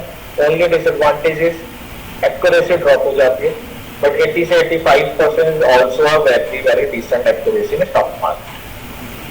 तीसरा लास्ट रूल कहता है कि अगर टोटल प्रीमियम ग्रेटर देन और इक्वल टू 70% ऑफ एटीआर है मतलब कॉल पुट के प्रीमियम बहुत महंगे चल रहे हैं, अगर आप बनाओगे और मूवमेंट नहीं आई तो कॉल एंड पुट दोनों के प्रीमियम बहुत तेजी से टिके होंगे हाई पे ड्रॉप होने के कारण, और आपको कॉल में भी नुकसान होगा, पुट में भी नुकसान होगा, यानी आप टाइम वैल्यू डिके फेस करना पड़ेगा आपको। तो ऐसे सिचुएशन में क्लियर कट हमने वर्क करना है। तो पहली दोनों सिचुएशन अगर सेटिस्फाई हो रही है तो हमें स्ट्रेटजी बनानी है, तीसरी सिचुएशन में अवॉइड करना। अब देखते हैं हुआ क्या। तो जो टोटल प्रीमियम था हमारा 250 था, जो 50% यानी 185 से ज्यादा है, बट 70% 259 से कम, यानी हमें स्ट्रेटजी बना सकते हैं जो एक्यूरेसी वी कैन एक्सपेक्ट होगी अराउंड 50 से 85% के आसपास। अब लेट्स से हमने स्ट्रेटजी बना, अब आप कोई भी दुनिया की स्ट्रेटजी बनाओ, कोई भी ट्रेड लो, एनीथिंग, ट्रेड लेने से पहले 2 क्वेश्चन के आंसर आपके पास होने चाहिए, अगर नहीं है तो ट्रेड कभी नहीं लेनी चाहिए। पहला क्वेश्चन कि मैं स्ट्रेटजी बनाने जा रहा हूँ तो ये अब तो सही होगी या गलत होगी, सही होगी तो मेरा टारगेट, गलत होगी तो मेरा स्टॉप लॉस। ये दोनों पॉइंट्स के आंसर ट्रेड लेने से पहले आपके पास लिखे होने चाहिए, नहीं लिखे तो ट्रेड नहीं लेनी, सिंपल सी बात है, क्योंकि फिर आपको पता ही नहीं है कुछ कि वो ट्रेड कहाँ जाएगी, तो फिर वो तो तुक्केबाजी हो जाएगी। तो अब टारगेट और स्टॉप लॉस क्या रखना है वो मैं बता देता हूँ। तो ये जो रूल हमने डिस्कस किया अभी with the help of ATR, ये कोई बुक बाउंडेड रूल नहीं है, आप दुनिया की कोई भी बुक उठा के देख सकते हैं। ये over the period of time अपने एक्सपीरियंस से मैंने अपने लिए बनाए हुए हैं कि मैं स्ट्रेटजी बनाऊंगा लॉन्ग स्ट्रेटल तो ऐसे ऐसे करके मेजर करके बनाऊंगा ताकि अपनी एक्यूरेसी बढ़ा पाऊँ। तो जो प्रॉफिट और लॉस के रूल है वो भी मैंने अपनी कैपिटल, अपनी रिस्क टेकिंग कैपेसिटी के अकॉर्डिंग बनाए हुए, मैं एक बार बता दूं। तो प्रॉफिट के केस में 40% का क्या मतलब है, जब आप स्ट्रेटजी इंडेक्स में बनाते हो तो स्ट्रेटजी की लाइफ होती है 3 से 5, इससे ज्यादा नहीं थे। 3 से 5 दिन में आपको प्रॉफिट होना होगा, दे देगी, लॉस होना होगा, हो जाए। तो मेरा ये पर्सनली मानना है कि अगर अपनी हार्ड एंड मनी हम 3 से 5 दिन के लिए लगाता है और उस पर हमें 40% का रिटर्न मिल जा रहा है, यानी 1 CR लगा रहा है तो उस पर 40 लाख मिल जा रहा है, 10 लाख लगा रहा है उस पर 4 लाख मिल जा रहा है, या 1 लाख लगा रहा है उस पर 40,000 मिल जा रहा है, 10,000 लगा रहे हैं उस पर 4,000 मिल जा रहा है, तो मोर देन इनफ। क्योंकि अगर इतने भी मिल रहे हैं तो आप 13-13.5% का पर डे का रिटर्न निकाल। तो प्रॉफिट के केस में हमें 40% का एग्जिट कर देना है। इसका क्या मतलब है, 150 में मैंने कॉल ली है, 100 पे मैंने पुट ली है, तो यानी 250 पॉइंट्स का मेरा इनिशियल इन्वेस्टमेंट है। पहली चीज तो मैं चाह रहा हूँ कि मेरा इन्वेस्टमेंट मेरे पास वापिस आ जाए। अब मैंने मेहनत की है, ऑब्वियस है, स्ट्रेटजी बनाई है, तो प्रॉफिट के लिए बनाई है, तो सिंपल सा प्रॉफिट हम एक्सपेक्ट कर रहे हैं कि जो हमारी इन्वेस्टमेंट है उसका 40% हमारे पास वापस आ जाए। तो 250 का 40% होता है 100, हमें क्या करना है, सिंपल सा इसमें 100 ऐड करना है, तो 350 मेरा टारगेट है। अब मुझे जो मैंने कॉल एंड पुट दोनों खरीदी है, दोनों साइड 350 का टारगेट लगा के छोड़ देना। अगर मार्केट राइज होती है, मेरी कॉल 350 में सेल हो गई, अगर कॉल मेरी 350 में सेल हो गई तो जो कॉल खरीदने में 150 लगे थे वो वापिस, पुट खरीदने में जो 100 लगे थे वो वापिस, 40% का रिटर्न मेरी प्रॉफिट में बच गया। अगर मार्केट गिर जाता है तो मेरी पुट 350 में सेल होगी, पुट अगर मेरी 350 में सेल आउट हो गई तो मेरे कॉल खरीदने के 150 वापिस, पुट खरीदने के 100 वापिस, प्लस 40% का रिटर्न वापिस। ठीक है, अब हुआ क्या वो देख लेते हैं। तो हमने स्ट्रेटजी 25 को बनाई थी, 2 दिन के अंदर जो हाई लगा कॉल का वो 411 का लगा, यानी हम 40% का रिटर्न लेके एग्जिट कर जाते इसी दिन, मॉर्निंग में एग्जिट कर जाते, ओपन ही 361 की, हम कैरी करते तो 426 तक का भी हाई गया, यानी अगर हम आगे ले जाते तो हमें 70-80% का रिटर्न भी मिलती है। कई बार हम इस स्ट्रेटजी को एक्सपायरी तक लेके जाते हैं तो हमें 200-300% का रिटर्न भी दे देते हैं। अब वो आपके हाथ में, आप इतना रिस्क लेना चाहो या ना लेना चाहो, आप एक्सपायरी तक ले जाना चाहो या ना जाना चाहो, लेकिन मेरा एक्सपीरियंस ये कहता है कि 40% का ये जो रियलिस्टिक टारगेट है ये स्ट्रेटजी हर बार दे देती है। तो मैं प्रेफर करता हूँ 40% का एग्जिट करना, बाकी आप रिस्क टेकिंग इंडिविजुअल तो आप एक्सपायरी तक भी ले जा सकते। ये स्ट्रेटजी कई बार 1000, 2000, 2500% का रिटर्न भी देती है। ठीक है, तो ये था। लॉस के केस में क्या करना है, 1:2 का रिस्क रिवॉर्ड रेशियो हमेशा मार्केट में अच्छा रहता है। तो 20% का हमें स्टॉप लॉस लगाना है। इसका क्या मतलब है कि हमारी इन्वेस्टमेंट 250 की है, मैं इसका 50% को रिस्क मैं इसका 20% रिस्क लेना चाह रहा हूँ। 250 का 20% कितना होता है? 50 रुपीज होता है, हम सबको पता है। तो जो मेरा स्टॉप लॉस हो जाएगा वो कितना हो जाएगा? 200 हो जाएगा। यानी मैंने जो कॉल लिया वो 150 की ली है, मैंने जो पुट लिया वो 100 की ली है। अगर मार्केट में मूवमेंट नहीं आई तो इन दोनों के प्रीमियम गिरेंगे। लेट्स से कॉल 150 की 125 रह जाती है, पुट 100 की 75 रह जाती है। तो जो मेरी 250 की इन्वेस्टमेंट थी उसकी वैल्यू 200 रुपए रह गई। यानी मुझे मान लेना है कि मेरी ट्रेड गलत हो गई है और एग्जिट है। तो इसे कंक्लूड करते हैं सिंपल सा। इंडेक्स में हम बना सकते हैं जब भी मार्केट में कोई इवेंट हो। क्या करना है? At the money call, eight the money बनानी चाहिए या नहीं बनानी चाहिए, उसके लिए एटीआर की मदद से हम जज कर सकते हैं। पहले दोनों क्राइटेरिया सेटिस्फाई हो जाए तो हमें ये बनानी है, तीसरे क्राइटेरिया में हमें नहीं बनानी है, अवॉइड करनी है। अगर हम बना लेते हैं 40% का हमारा टारगेट है, 20% का स्टॉप लॉस है, यानी 1000 रुपए हमने मार्केट में लगाए, 1000 के 1400 हो जाए तो हमें निकल जाना है, 1000 के 800 रह जाए तो हमें निकल जाना है। ठीक है। अगर हम ये स्ट्रेटजी बनाते हैं 10 में से 8 बार भी लेट से सही हो जाती है, तो 8 बार हम 40% का रिटर्न ले रहे हैं, 2 बार हमारे 20% के छोटे से स्टॉप लॉस जा रहे हैं। तो अगर आप नेट में कैलकुलेट करोगे आपके पास बहुत डिसेंट रिटर्न है। और ना आपने चार्ट देखा है ना कुछ, सिर्फ आपने इवेंट्स को देखा है और उन इवेंट्स पे आप स्ट्रेटजी बना रहे हो, उन इवेंट्स को ग्रैब। तो ये था। अब हम सेम स्ट्रेटजी स्टॉक में लगाना सीखेंगे, उसके रूल अलग है। एक और स्ट्रेटजी उस पर जंप करते हैं। उससे पहले मैं एक बार चैट बॉक्स ओपन कर देता हूँ, कोई भी डाउट है पूछ लीजिए, फिर हम आगे। तो कोई डाउट है पूछ लीजिए, क्लियर है क्लियर लिख लीजिए, फिर हम आगे।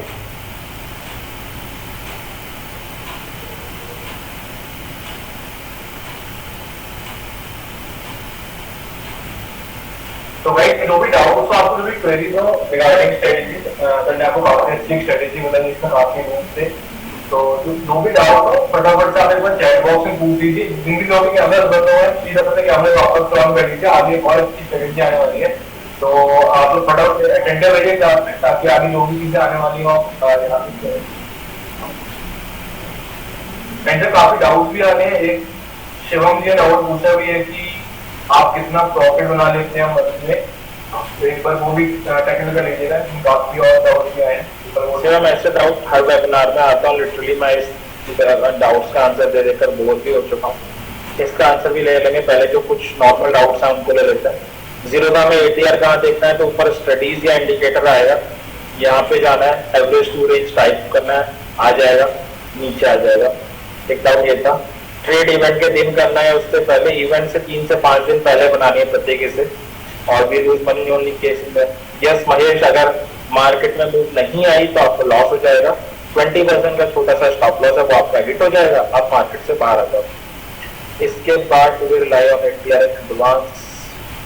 एटीआर हम पिछले वीक का ले रहे हैं, इसकी गुप्ता टारगेट कैसे बुक करना है।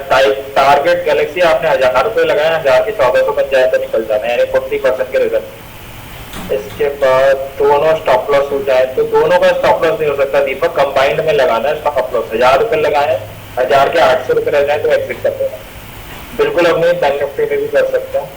वेयर यू गॉट 150 एंड 100, तो हमने बैक टू बैक डाटा करके देखा था। सौभाग्य 150 की उस दिन हम कॉल बाय कर पा रहे थे और 100 रुपीज के हम पुट बाय कर पा रहे थे। बैंक निफ्टी में भी सेम होगा। नहीं जिग्नेश का अगर इवेंट नहीं है, अनफॉर्चुनेटली हम स्ट्रेटजी को बना नहीं सकते। एक डाउट बार-बार आ रहा है, उसको ले लेता है। एटीआर क्या होता है? एटीआर हमें बताता है कोई भी चीज उस पर्टिकुलर टेम्परेचर में कितना मूव करती है। तो 100 रुपीज की अगर वीकली एटीआर है, मतलब पूरे वीक में 100 रुपीज की मूव आई। अब हम आगे चलते हैं। एक शिवम आपका डाउट ले लेते हैं, बाकी के डाउट मैंने आंसर कर ही दिया। किसी का डाउट मिस हो गया तो सॉरी फॉर दैट, आप दोबारा टाइप कर देना, सब ले लेंगे। आपके डाउट का शिवम आंसर अगेन एक वेबिनार तो वही हुआ था, उसमें मैंने दिया था, किसी ने पूछा था। तो मार्केट वही यूट्यूब या बाकी सबका आजकल क्रेज है, तो लोग शॉर्टकट या जल्दी मनी अर्न करने का मेथड समझ लेते हैं, बट अनफॉर्चुनेटली ऐसा है नहीं। हो सकता होता तो अच्छी बात है। शॉर्टकट कमाने तो मेहनत से कमाने का शॉर्टकट तो वैसे भी नहीं होता। तो जैसे आप जॉब के बिजनेस कुछ तो कर रहे होंगे शिवम, आपकी अर्निंग वहां से होती होगी, उस वो इसलिए हो रही है क्योंकि आपने 1 महीने वहां पे हार्ड हार्ड वर्क किया है।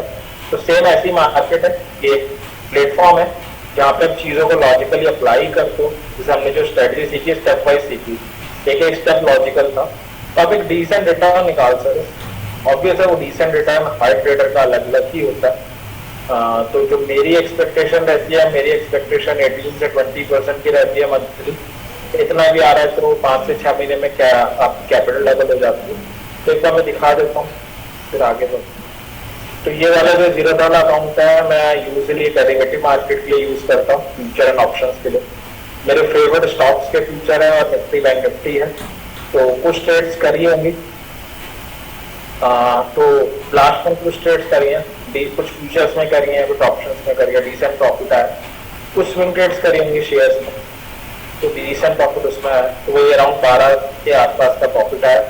जो कैपिटल इसके लिए लगाई होगी अराउंड 62 के आसपास लगाए होंगे, वही 18 से 20% का रिटर्न आया। होपफुली शिवम आपको डाउट क्लियर हो गया होगा। अब हम आगे चलते हैं। तो कुछ मैंने तो लाइव एग्जांपल जून के दिखा दिए, बाकी मैंने कुछ बजट के एग्जांपल लिए थे, लास्ट कुछ बजट के 5 साल के। आप आफ्टर क्लास बैक ट्रैक करके जरूर देखिएगा। कुछ इलेक्शंस के एग्जांपल लिए थे, जो बड़ रहे इलेक्शंस आए, आफ्टर दिस सेशन जरूर बैक ट्रैक करके देखिएगा, आपको खुद ही दिखेगा स्ट्रेटजी कैसे काम कर रही है। अब हम आगे चलते हैं। हमारा 2 रह गए हैं, एक स्टॉक में सेम स्ट्रेटजी रह गई है और एक और स्ट्रेटजी उसको लर्न करना रह गया। उससे पहले मेरा एक क्वेश्चन है, उसका आंसर दे दीजिए, फिर आगे चलते हैं। तो अराउंड 400 प्लस इंडिविजुअल अवेलेबल है। आप में से कितने लोग ऐसे हैं जो स्टॉक मार्केट को शॉर्टकट नहीं समझते और उसे सीरियसली टाइम लगा के प्रोसेस करके मेहनत करके लर्न करने में इंटरेस्टेड है? कुछ लोग आप में से इसे फुल टाइम कैरियर ऑप्शन की तरह देख रहे होंगे, कुछ लोग इसे पैसिव इनकम के सोर्स की तरह भी देख रहे होंगे। तो एक बार मैं चैट बॉक्स ओपन करा देता हूँ, बता दीजिए अगर ज्यादा लोग इंटरेस्टेड होंगे तो 2 मिनट लगा के हमारे एक लाइफ टाइम मेंटरशिप का प्रोग्राम है, उसके बारे में आपको बता देंगे और फिर हम आगे चलते। तो भाई एक बार फटाफट चैट बॉक्स में बता दीजिए आप में से कितने ऐसे लोग हैं जो स्टॉक मार्केट में एकदम सीरियसली लर्न करना चाहते हैं। और तो आप में से काफी लोग ऐसे भी होंगे जो एस्पायर कर रहे होंगे कि वो एक फुल टाइम ट्रेडर बन सके और या ट्रेडिंग को एक पार्ट टाइम इनकम बना सके और या पैसिव इनकम का सोर्स बना सके। तो एक बार फटाफट चैट बॉक्स में बता दीजिए। काफी इंटरेस्टिंग है, काफी एक बढ़िया चीज है आप लोगों से, जो कि आपकी इस जर्नी को of becoming a full time trader उसको एकदम स्मूथ और सिंप्लीफाई कर देगी और आपकी उसमें हेल्प करेगी, ताकि आप अपना जो गोल है of becoming a full time trader और ट्रेडिंग से पैसिव इनकम बनाने का, वो गोल को आप आराम से अचीव कर पाओ। तो फटाफट चैट बॉक्स में बता दीजिए आप में कितने लोग इंटरेस्टेड है। मैं काफी लोगों को देख पा रहा हूँ। ऋषभ जी कह रहे हैं want to of it as a career, Vikram ji कह रहे हैं पैसिव इनकम, ऋषभ जी कह रहे हैं करियर में, अभिकांत जी कह रहे हैं फुल टाइम ट्रेडर, दयानंद कह रहे हैं कि want to become a full time trader from 2024। तो इसमें से काफी ज्यादा रिस्पॉन्सेज आ रखे हैं, काफी लोग इंटरेस्टेड है, काफी लोग फुल टाइम ट्रेडर या करियर ऑप्शन बनाना चाहते हैं ट्रेडिंग को। एक बार आप इसको एड्रेस कर सकते हैं। तो एक बार बता देता हूँ, पहले पार्ट में हम फ्यूचर्स के बेसिक्स से स्टार्ट करते हैं। फ्यूचर को हेज करना देखते हैं, क्योंकि फ्यूचर रिस्की बहुत होता है। वॉलेटाइल यानी इवेंट पे कौन कौन सी स्ट्रेटजी बनाए, एक स्ट्रेटजी हमने आज डिफरेंट रूल के साथ देखी, ऐसी डिफरेंट स्ट्रेटजी हम बूट कैंप में देखते हैं। नॉन वॉलेटाइल यानी ऑप्शन सेलिंग की डिफरेंट स्ट्रेटजी सीखते हैं। अगर आप में से किसी के पास डिसेंट कैपिटल है तो वो इन ऑप्शन सेलिंग की स्ट्रेटजी से मंथली कंसिस्टेंट बेसिस पे 5 से 6% के रिटर्न निकाल सकता है। ऑप्शन सेलिंग की स्ट्रेटजी में एडजस्टमेंट भी आनी चाहिए, तो एडजस्टमेंट करना भी देखते हैं। बुलिश और बेरिश व्यू की डिफरेंट स्ट्रेटजी देखते हैं, ठीक है। अगर आपके पास किसी कंपनी के शेयर ऑलरेडी लॉन्ग टर्म के लिए पड़े हुए हैं, उसका एक्स्ट्रा इनकम कैसे जनरेट कर सके वो देखते हैं। PCR, maximum pain theory, option chain का एनालिसिस, ओपन इंटरेस्ट के डाटा का एनालिसिस देखते हैं और ऑप्शन ग्रीक को डिटेल में देखते हैं कि थीटा, डेल्टा, गामा इनसे क्या समझे। डेल्टा आपको ऑप्शंस में स्टॉप लॉस टारगेट निकालने में मदद करता है, वेगा आपको इम्प्लाइड वॉलेटिलिटी का इम्पैक्ट बताता है और थीटा आपको टाइम वैल्यू डीके के बारे में बताता है। ऑप्शन बायर की एक प्रॉब्लम होती है कि उसने कोई ट्रेड ली, मार्केट 1-2 दिन वहां पे साइडवेज रह गई तो उससे टाइम वैल्यू डीके हो जाता है। इसमें हम थीटा न्यूट्रलाइज करना देखते हैं कि अगर आपने कोई ऑप्शन में ट्रेड ली है, मार्केट आने वाले 5-10 दिन भी वहां पे घुस जाए तो भी आपको कोई नुकसान हो। तो ये हम फर्स्ट हाफ में देखते हैं। ऑब्वियस है अगर हम मार्केट में ट्रेडिंग करने आए हैं तो 4 दिन के लिए तो नहीं आए होंगे, आने वाले अगर हमें भी 30 साल के तो 30-40 साल के लिए आए होंगे। तो इसलिए अगर कुछ टेक्निकल टॉपिक्स भी आते होंगे तो एक्स्ट्रा एडवांटेज ही होगी। तो कुछ मोमेंटम टेक्निकल के टूल देखते हैं। मोमेंटम इसलिए क्योंकि जब आप मोमेंटम ट्रेडिंग करते हो तो टाइम वैल्यू डिके नहीं फेस करना पड़ता आपको। तो एडीएक्स पढ़ते हैं जो आपको स्कैल्पिंग, इंट्राडे, स्विंग में मदद करती है। कंटिन्यूएशन 8 डायरेक्शन पैटर्न्स होते हैं वो पढ़ते हैं जो आपको स्विंग और इंट्राडे में हेल्प करती है। एडवांस डिक्लाइन रेशियो देखते हैं और बॉलिंजर बैंड देखते हैं जो आपको वॉलिडिटी, ट्रेंड का एनालिसिस और सपोर्ट रेजिस्टेंस निकालने में हेल्प करती है। तो बूट कैंप का सिलेबस रहता है, 2-3 बातें मैं क्विकली बता देता हूँ फिर हम आगे चलते हैं। हर क्लास हिंदी में होगी आज की तरह, हर क्लास लाइव होगी और हर क्लास की रिकॉर्डिंग और पीपीटी आपको लाइफ टाइम पे प्रोवाइड कर दी जाती है आफ्टर क्लास, ताकि आपको कोई टॉपिक दोबारा देखना हो तो आप उससे देख सकते हो। कोई भी डाउट हो मुझसे पूछ सकते हो क्योंकि जो डाउट असिस्टेंस रहती है वो लाइफ टाइम रहती है। तीसरा, यहाँ पे आप चैट बॉक्स में डाउट पूछ रहे हो, बूट कैंप में अनम्यूट करके पूछ सकते हो अगर जरूरत है। चौथा और लास्ट, बूट कैंप का फ्लो कैसे रहता है। तो सैटरडे संडे वीकेंड्स में हमारी 2 से 2.5 घंटे की क्लास होती है। आपको आना है, चीजों को सीखना है, डाउट पूछना है जो बहुत जरूरी है। आप पूछते हो तो आपको क्लैरिटी आती है टॉपिक से। आपको एक असाइनमेंट दिया जाएगा वो भी आपको करना है, उसमें कोई डाउट है वो भी पूछना है। अब वीकेंड्स में ये हमने थ्योरेटिकल काम कर दिया, अब चीजों को प्रैक्टिकली लगाना बहुत जरूरी है क्योंकि कई डाउट ऐसे हैं जो कभी आते हैं दिमाग में जब आप चीजों को प्रैक्टिकली लगाते हैं। आप लगाओगे नहीं उन चीजों को, वो डाउट कभी आएंगे नहीं दिमाग में। इसलिए चीजों को प्रैक्टिकली लगाना बहुत ज्यादा जरूरी है। इसलिए आपको ये सजेस्ट किया जाता है कि ड्यूरिंग द बूट कैंप आप ज्यादा से ज्यादा लाइव ट्रेड करो, क्योंकि जितनी आप लाइव ट्रेड करोगे उतनी बेटर आपको चीजों में क्लैरिटी आएगी। अब आप कहोगे कि मैं लाइव ट्रेड करूंगा तो बहुत सारे डाउट्स आएंगे मेरे मन में, बिल्कुल आएंगे। वहां पे मेरी रिस्पॉन्सिबिलिटी आ जाती है, तो मैं 9 से 3:30 के बीच में कम्युनिटी में लाइव अवेलेबल रहता हूँ। तो आपका काम क्या है, जो भी आपको सिखाया गया उसके थ्रू ट्रेड करना। ट्रेड करने से पहले बस एक काम करना है कि उन ट्रेड्स को मुझे फॉरवर्ड कर देना कम्युनिटी में। मेरा काम होगा उसे तुरंत क्रॉस चेक करके आपको बता देना कि वो ट्रेड सही है या नहीं, उसमें कोई गलती तो नहीं है, उसे आप ले सकते हो या नहीं ले सकते। क्योंकि होता है कि हम ट्रेड ले लेते हैं, हमें लॉस हो जाता है, फिर हमें अपनी गलती पता चलती है कि हम कहाँ गलत थे। तो मगर आप पहले से पूछोगे, अपने ट्रेड्स को एनालाइज करवाओगे, आने वाले 1, 2, 3 साल तक रोज ऐसा करोगे तो आपको अपनी गलतियों का पता लगेगा, आप अपनी गलतियों कर पाओगे। तो आपका काम सिंपल सा है, ट्रेड लेने से पहले एक बार कंफर्म कर लेना है ताकि कोई भी उसमें गलती हो तो मैं उसे रेक्टिफाई करता हूँ। जो लोग बिगनर है उन्हें हो सकता है स्टार्टिंग में ट्रेड ना मिले तो आपको रोज निफ्टी, बैंक निफ्टी और फाइनेंशियल निफ्टी के लेवल्स दे दिए जाते हैं, आप उनसे भी ट्रेड कर सकते हो।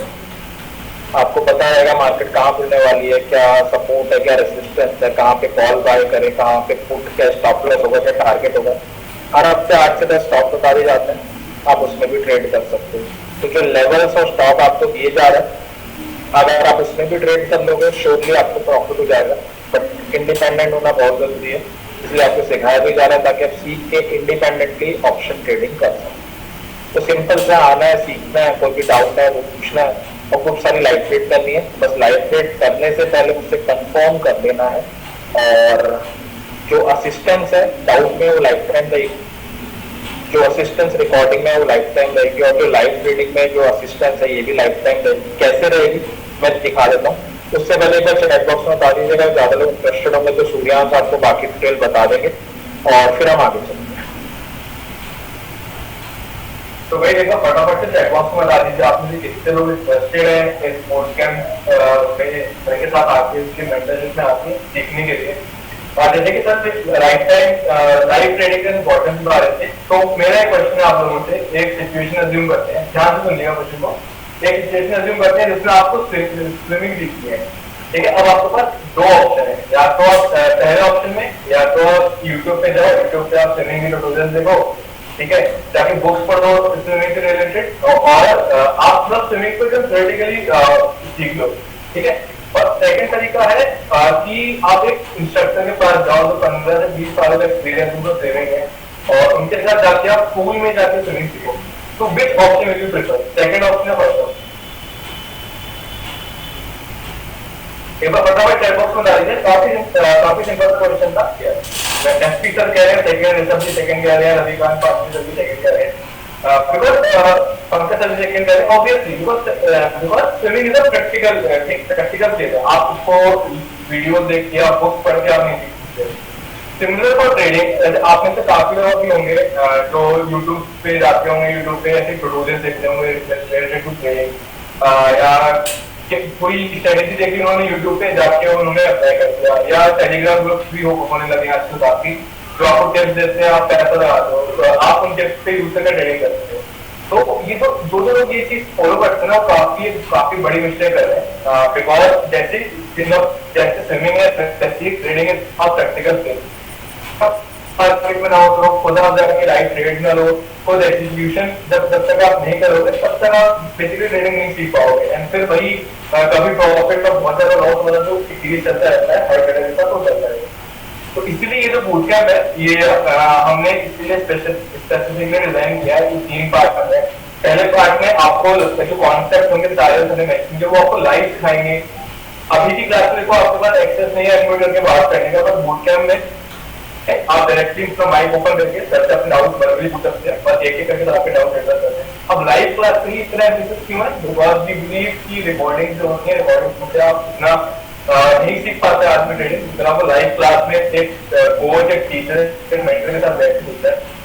तो सेकंड पार्ट ऑफ हमारे बूट कैंप का, उसमें बेसिकली हमारा जो मेन ऑब्जेक्टिव है कि आप लोग बूट कैंप के ड्यूरेशन में ही 10 लाइव ट्रेड ले लो, वो ऑब्जेक्टिव फुलफिल होगा। अब वो 10 लाइव ट्रेड दिलवाने की पूरी रिस्पॉन्सिबिलिटी आपकी, हमारे जो अभिषेक सर है उनकी होती है। अब कहीं भी आपको दिक्कत आती है, तो आप कभी भी लाइव ट्रेड लेते हो, फंसते हो कहीं पे, Abhishek sir is there for you. आप उनको तो हमने एक स्ट्रेटजी देखी लॉन्ग स्ट्रेटल, अब हम दूसरी स्ट्रेटजी की तरफ प्रोसीड करते हैं, जिसका नाम है लॉन्ग स्ट्रेंगल। तो लॉन्ग स्ट्रेंगल को भी जब मार्केट में कोई इवेंट होता है तभी हम बनाते हैं, स्ट्रेटल को भी तभी बना देते हैं। डिफरेंस क्या है? स्ट्रेटल में हम at the money call put लेते हैं, स्ट्रेंगल में हम क्या है, out the money call put लेते हैं। तो दोनों स्ट्रेटजी को जब मार्केट में कोई इवेंट होता है तो बनाते हैं। डिफरेंस ये है कि जब हम स्ट्रेटल बना रहे हैं तो eight the money call put ले रहे हैं, जब हम स्ट्रेंगल बना रहे हैं तो out the money call put ले रहे हैं। ठीक है, जैसे फॉर एग्जाम्पल, तो लेट्स से कोई शेयर है और 180 रुपीज का चल रहा है, उसमें कोई इवेंट आने वाला है, तो हमने लॉन्ग स्ट्रेटल बनाने का डिसाइड किया। ठीक है, अब मुझे क्या लेना, आउट द मनी कॉल लेनी है। तो शेयर चल रहा है 180 का, तो आउट द मनी कौन सी होगी, 185 वाली, 190 वाली, 195 वाली एंड सो ऑन, यानी ऊपर वाली होगी। लेट्स से मैंने 185 वाली कॉल बाय कर, फिर मुझे out the money put bye करनी है। शेयर 180 का चल रहा है, तो आउट द मनी पुट कौन सी होगी, नीचे वाली होगी, यानी 170 वाली, 175 वाली, 160 वाली। तो लेट्स से मैंने 175 वाले पुट बाय कर, बस मुझे एक चीज इंश्योर करनी है कि मैंने 5 रुपए ऊपर जाके कॉल बाय करी है, तो 5 रुपए नीचे जाके पुट बाय करूँ। यानी कहने का मतलब है डिस्टेंस इक्वी डिस्टेंस होनी चाहिए कॉल एंड पुट। तो 5 रुपए ऊपर की मैंने कॉल बाय करी है, तो 5 नीचे की करूंगा। अगर मैं 190 वाली कॉल बाय करता तो 170 वाली पुट बाय करूँ। तो दोनों साइड हमें इक्वल डिस्टेंस मेंटेन करना जरूरी है। अब होगा क्या, आपकी स्क्रीन पे राइज आ रहा है तो भी प्रॉफिट है, फॉल आ रहा है तो भी प्रॉफिट है, एक रेंज में रह गया तो नुकसान। तो 2 स्ट्रेटजी है, एक है स्ट्रेडल, एक है स्ट्रेंगल। दोनों इवेंट पे ही बनाते हैं, दोनों में राइज आ गया तो प्रॉफिट है, फॉल आ गया तो प्रॉफिट है, एक रेंज में रह गया तो नुकसान। द ओनली डिफरेंस इज कि स्ट्रेडल में हम at the money call put लेते हैं, स्ट्रेंगल में हम out the money call put लेते हैं। अब सवाल आएगा कि बनाना कौन सा चाहिए, दोनों ऑलमोस्ट सेम लग रही है, तो उसके लिए मैं चैट बॉक्स ओपन कर देता हूँ, एक बार अपनी साइड से बता दीजिए। आप खुद से इनपुट देंगे तो चीजें बेटर समझ में आएंगी। तो एक बार बता दीजिए आपको क्या लगता है कौन सी बनानी चाहिए, फिर मैं एक बार आपको बता देता हूँ कौन सी आप प्रिफर कीजिएगा, फिर हम आगे बढ़ते हैं। तो एक बार बता दीजिए आपको क्या लगता है कौन सी बनानी चाहिए, स्ट्रेटल या स्ट्रेंगल, फिर हम आगे बढ़ते हैं। और कुछ स्लॉट रह गए, कुछ के लिए नोट करना चाहो कर सकते हैं। मैं एक बार काउंटर दिखा देता हूँ। आपने पे किया, आपका नाम यहाँ पे नहीं है तो बता सकते हैं। विनोद सर, अगर आपने पे किया है यूपीआई से, अगर आपने पे किया होगा तो स्क्रीनशॉट जरूर भेज दीजिएगा, तभी आपका नाम यहाँ पे नहीं है। लिंक से पे किया तो कोई दिक्कत नहीं। मैं एक काम करता हूँ, मैं आपका नंबर डाल देता हूँ, तो आप में जिन्होंने भी यूपीआई से पे किया है, आपका नाम यहाँ पे नहीं है, तो आप लोग मेरे को अपना स्क्रीनशॉट भेज सकते हो। थोड़ा काउंटर में थोड़ा लेट अपडेट हो रहा है, लास्ट 10 स्लॉट है, और इन स्लॉट के बढ़ते ही the price will automatic shoot up to 10,000 rupees, sorry 6,000 rupees. तो आपके 10 स्लॉट बचे हैं, मैं आपको लिंक भेज देता हूँ दोबारा। किसी भी तरीके की परेशानी आ रही हो, आखिरी में जो नंबर मेंशन है वो मेरा नंबर है, आप मेरे को मैसेज कर सकते हो अभी क्लास के ड्यूरेशन में ही। तो मैं आपको फटाफट से आपकी जो भी क्वेरी होगी रिजॉल्व करके आपको फिर आपको सोल्यूशन प्रोवाइड कर दूंगा, ताकि आप जो अभी स्लॉट है उन्हीं में आप एनरोल कर पाओ, ताकि आपको कोई एक्स्ट्रा अमाउंट पे न करना पड़े जैसे स्लॉट करोगे। ठीक है, तो अब हम आगे चलते हैं। कुछ डाउट्स आए मैं हमको ले लेता हूँ। मनोज सर, आपका नाम ऑलरेडी आ गया है।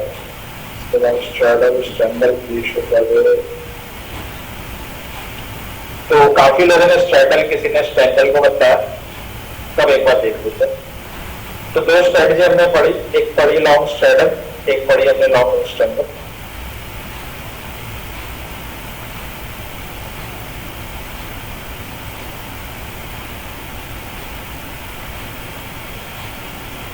तो दो तीन फिल्टर है, इसके बेसिस पे हम इसे कंपेयर कर सकते हैं। सबसे पहला प्रॉफिट। प्रॉफिट के बेसिस पे हम कंपेयर करना चाहे तो अनलिमिटेड है, इसमें भी अनलिमिटेड। तो प्रॉफिट के बेसिस पे तो ऑनेस्ट कंपैरिजन हो नहीं पाएगा क्योंकि दोनों में प्रॉफिट अनलिमिटेड है।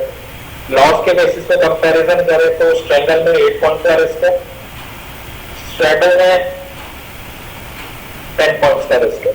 तो स्ट्रैडल में जो रिस्क है वो 10 पॉइंट्स का, स्ट्रैंगल में 8 पॉइंट्स का है। यानी स्ट्रैडल ज्यादा रिस्की है, स्ट्रैंगल कम रिस्की है। होनी भी चाहिए, क्यों? क्योंकि स्ट्रैडल में हम एट द मनी का आउटपुट लेते हैं, स्ट्रैंगल में हम आउट द मनी का आउटपुट लेते हैं। एट द मनी का आउटपुट हमेशा एक्सपेंसिव होती है as compare to out the money का आउटपुट। इसलिए जो स्ट्रैडल है वो हमेशा ज्यादा रिस्की होती है एज कम्पेयर टू स्ट्रैंगल। तब ये जानने के बाद कि स्ट्रैडल ज्यादा रिस्की है, स्ट्रैंगल कम रिस्की है, आपको कौन सी स्ट्रेटजी बनानी चाहिए एक बार चैट बॉक्स में बता दीजिए, फिर मैं आपको एक बार एक्सप्लेन कर देता हूँ। तो एक बार बता दीजिए जानने के बाद कि स्ट्रैडल ज्यादा रिस्की है, स्ट्रैंगल कम रिस्की है, कौन सी बनाओगे, फिर हम आगे चलते हैं। तो मैं देखो फटाफट से बता दीजिए आप कौन सी स्ट्रेटजी बनाना चाहोगे, स्ट्रैडल या स्ट्रैंगल। काफी लोग स्ट्रैंगल फॉलो कर रहे हैं। मैं चाहूँगा बाकी लोग जो लोग भी अवेलेबल है मीटिंग में, प्लीज पार्टिसिपेट, प्लीज एंगेज करिए। आप ही की नॉलेज, आप ही की इंफॉर्मेशन बढ़ेगी सवाल लेंगे। फटाफट से एक बार रिस्पॉन्ड मेरी चैट बॉक्स में। लास्ट 8 स्लॉट का है, तो जो लोग एनरोल करना चाहते हैं स्टिल रियल 8 मोर स्लॉट आप लोग एनरोल कर सकते हो। अगर आपने पेमेंट कर रखा है, आपका काउंटर में नेम नहीं आया है, तो आप मेरे को सेंड कर सकते हैं अपना स्क्रीनशॉट। जो लास्ट में नंबर होगा 8109248844, वो मेरा नंबर है, तो आप उस पर स्क्रीनशॉट दे सकते हैं। कोई भी डाउट हो, कोई भी आपको परेशानी आ रही है या कोई भी आपके मन में क्वेरी हो, इसके वजह से एनरोल नहीं कर पाया, तो मेरे को आप लोग पिंक कर सकते हैं। जूम में आप पर्सनली पिंक कर सकते हैं मेरे को, या मेरे नंबर पे भी मैसेज कर सकते हैं। बाकी मैं आपको आपके डाउट फटाफट से क्लियर करूँ। अब कुछ डाउट्स आए मैं उनको ले लेता हूँ और फिर हम आगे बढ़ते हैं। तो सेरज, यहाँ पे आप स्क्रीनशॉट मत भेजिए, अगर आपने यूपीआई किया तो नंबर पे भेज दीजिए। ऋषभ यादव, अगर आपने पे कर लिया तो डोंट वरी, आपका नाम अपडेट हो जाएगा। वैसे कुछ नाम अपडेट होंगे, मैं एक बार स्लाइड दिखा देता हूँ। तो आपका नाम अपडेटेड है ऑलरेडी, तो डोंट वरी। लॉन्ग स्टैंडर्ड में भी एटीआर काम करेगा मनीष, और उसके बाद कल आपको रोज लेवल्स मिल जाएंगे, प्लस स्टॉक रिकमेंडेशन मिल जाएंगे और भी, प्लस हर क्लास में मैं आपको अगले दिन के लिए 3-4 स्ट्रेटजीज जो बना सकते हो आप वो बताऊंगा। और आप खुद से भी कोई ट्रेड कर रहे हैं तो वो भी आप कंफर्म कर सकते हैं। इसके बाद अनिल कुमार, अगर आपने यूपीआई स्क्रीनशॉट भेज दिया तो थोड़ा सा वेट कर लीजिए, अपडेट हो जाएगा। और कोई डाउट है तो करण सचिदेवा, मैं सिलेबस एक बार ला देता हूँ, आप सिलेबस देख सकते हैं। बाकी उससे आपको पता लग जाएगा और फिर हम आगे। जिन्होंने सिलेबस की स्टिल स्क्रीनशॉट नहीं लिया है वो स्क्रीनशॉट ले सकते हैं। तो ये सिलेबस है, ये सारी चीजें कवर की जाएंगी। ये फ्यूचर एंड ऑप्शंस में, ये टेक्निकल में, और लाइफ टाइम असिस्टेंस है रिकॉर्डिंग्स में, प्लस डाउट असिस्टेंस में, प्लस लाइव ट्रेडिंग में। तो आपको काम होगा रोज लाइव ट्रेड करना। ट्रेड लेने से पहले कोई भी डाउट आए स्ट्रेट को मुझे भेज दो, मैं कंफर्म करके बता दूंगा कम्युनिटी में, और आप वो ट्रेड ले सकते हैं। अब हम आगे प्रोसीड करते हैं। काफी लोगों ने अपना इनपुट दे दिया, तो मैं अपनी साइड से बता दूँ। नॉर्मली लोग प्रॉफिट एंड लॉस के बेसिस पे किसी भी स्ट्रेटजी को कंपैरिजन करते हैं, बट ब्रेक इवन पॉइंट बहुत इंपॉर्टेंट पॉइंट होता है। ये सबसे ट्रिकी पॉइंट होता है जब भी हम कोई स्ट्रेटजी क्रिएट करते हैं। अगर हमने ब्रेक इवन को स्मार्टली हैंडल कर लिया तो हमारे सक्सेस के चांसेस ऑटोमेटिकली बढ़ जाते हैं। तो ब्रेक इवंस को देख लेते हैं। ब्रेक इवंस की अगर हम बात करें, स्ट्रैंगल में जो हमारे ब्रेक इवन है 167 से 193 है, और स्ट्रैडल की हम बात करें तो जो हमारा ब्रेक इवन है वो है 170 से 190।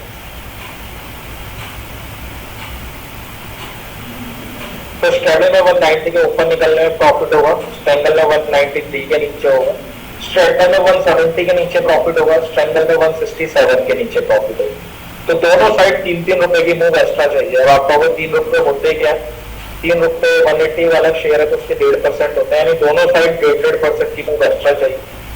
अब जो इंडिविजुअल 8 रुपए का रिस्क ले सकता है वो 10 का भी ले सकता है। हर इंडिविजुअल ये प्रिफर करता है कि अगर वो कोई ट्रेड ले रहा है तो उसमें मैक्सिमम चांसेस के सक्सेस के हो, और मैक्सिमम चांसेस आपके सक्सेस के तभी होते हैं जब आपका ब्रेक इवन पास हो। ब्रेक इवन पास आपका स्ट्रेडल में, तो जब भी आपको मार्केट में कोई इवेंट आते दिखे और आपको स्ट्रेटजी बनाने का मन हो तो आप स्ट्रेडल बनाओगे। क्यों बनाओगे? क्योंकि स्ट्रेडल में ब्रेक इवन जो है वो पास होता है। ब्रेक इवन पास होने का इनडायरेक्टली मतलब होता है आपके सक्सेस के चांसेस ज्यादा। तो ये हमारी दोनों स्ट्रेटजीज के बीच में कंपैरिजन था। यहाँ तक कोई डाउट है पूछ लीजिए, फिर हम स्ट्रेडल को स्टॉक में लगाना देख लेते हैं जो सेशन का लाइन देख। मैं क्या क्या डिफरेंसेस हैं आपको वो बता देता हूँ। तो अगर आप इंडेक्स में लगाते हो और अगर आप स्टॉक में लगाते हो, इंडेक्स में लगाते हो तो आपको वीकली एटीआर लेना पड़ता है, स्टॉक में लगाते हो तो आपको मंथली एटीआर लेना पड़ता है। स्टॉक में इंडेक्स में लगाते हो तो आप 40% के टारगेट के साथ आगे प्रोसीड करते हो, स्टॉक में लगाते तो जो आपका टारगेट है वो 50% हो जाता है। तो इंडेक्स में आप लगा रहे हो तो वीकली एटीआर है, स्टॉक में लगा रहे हो तो मंथली एटीआर है।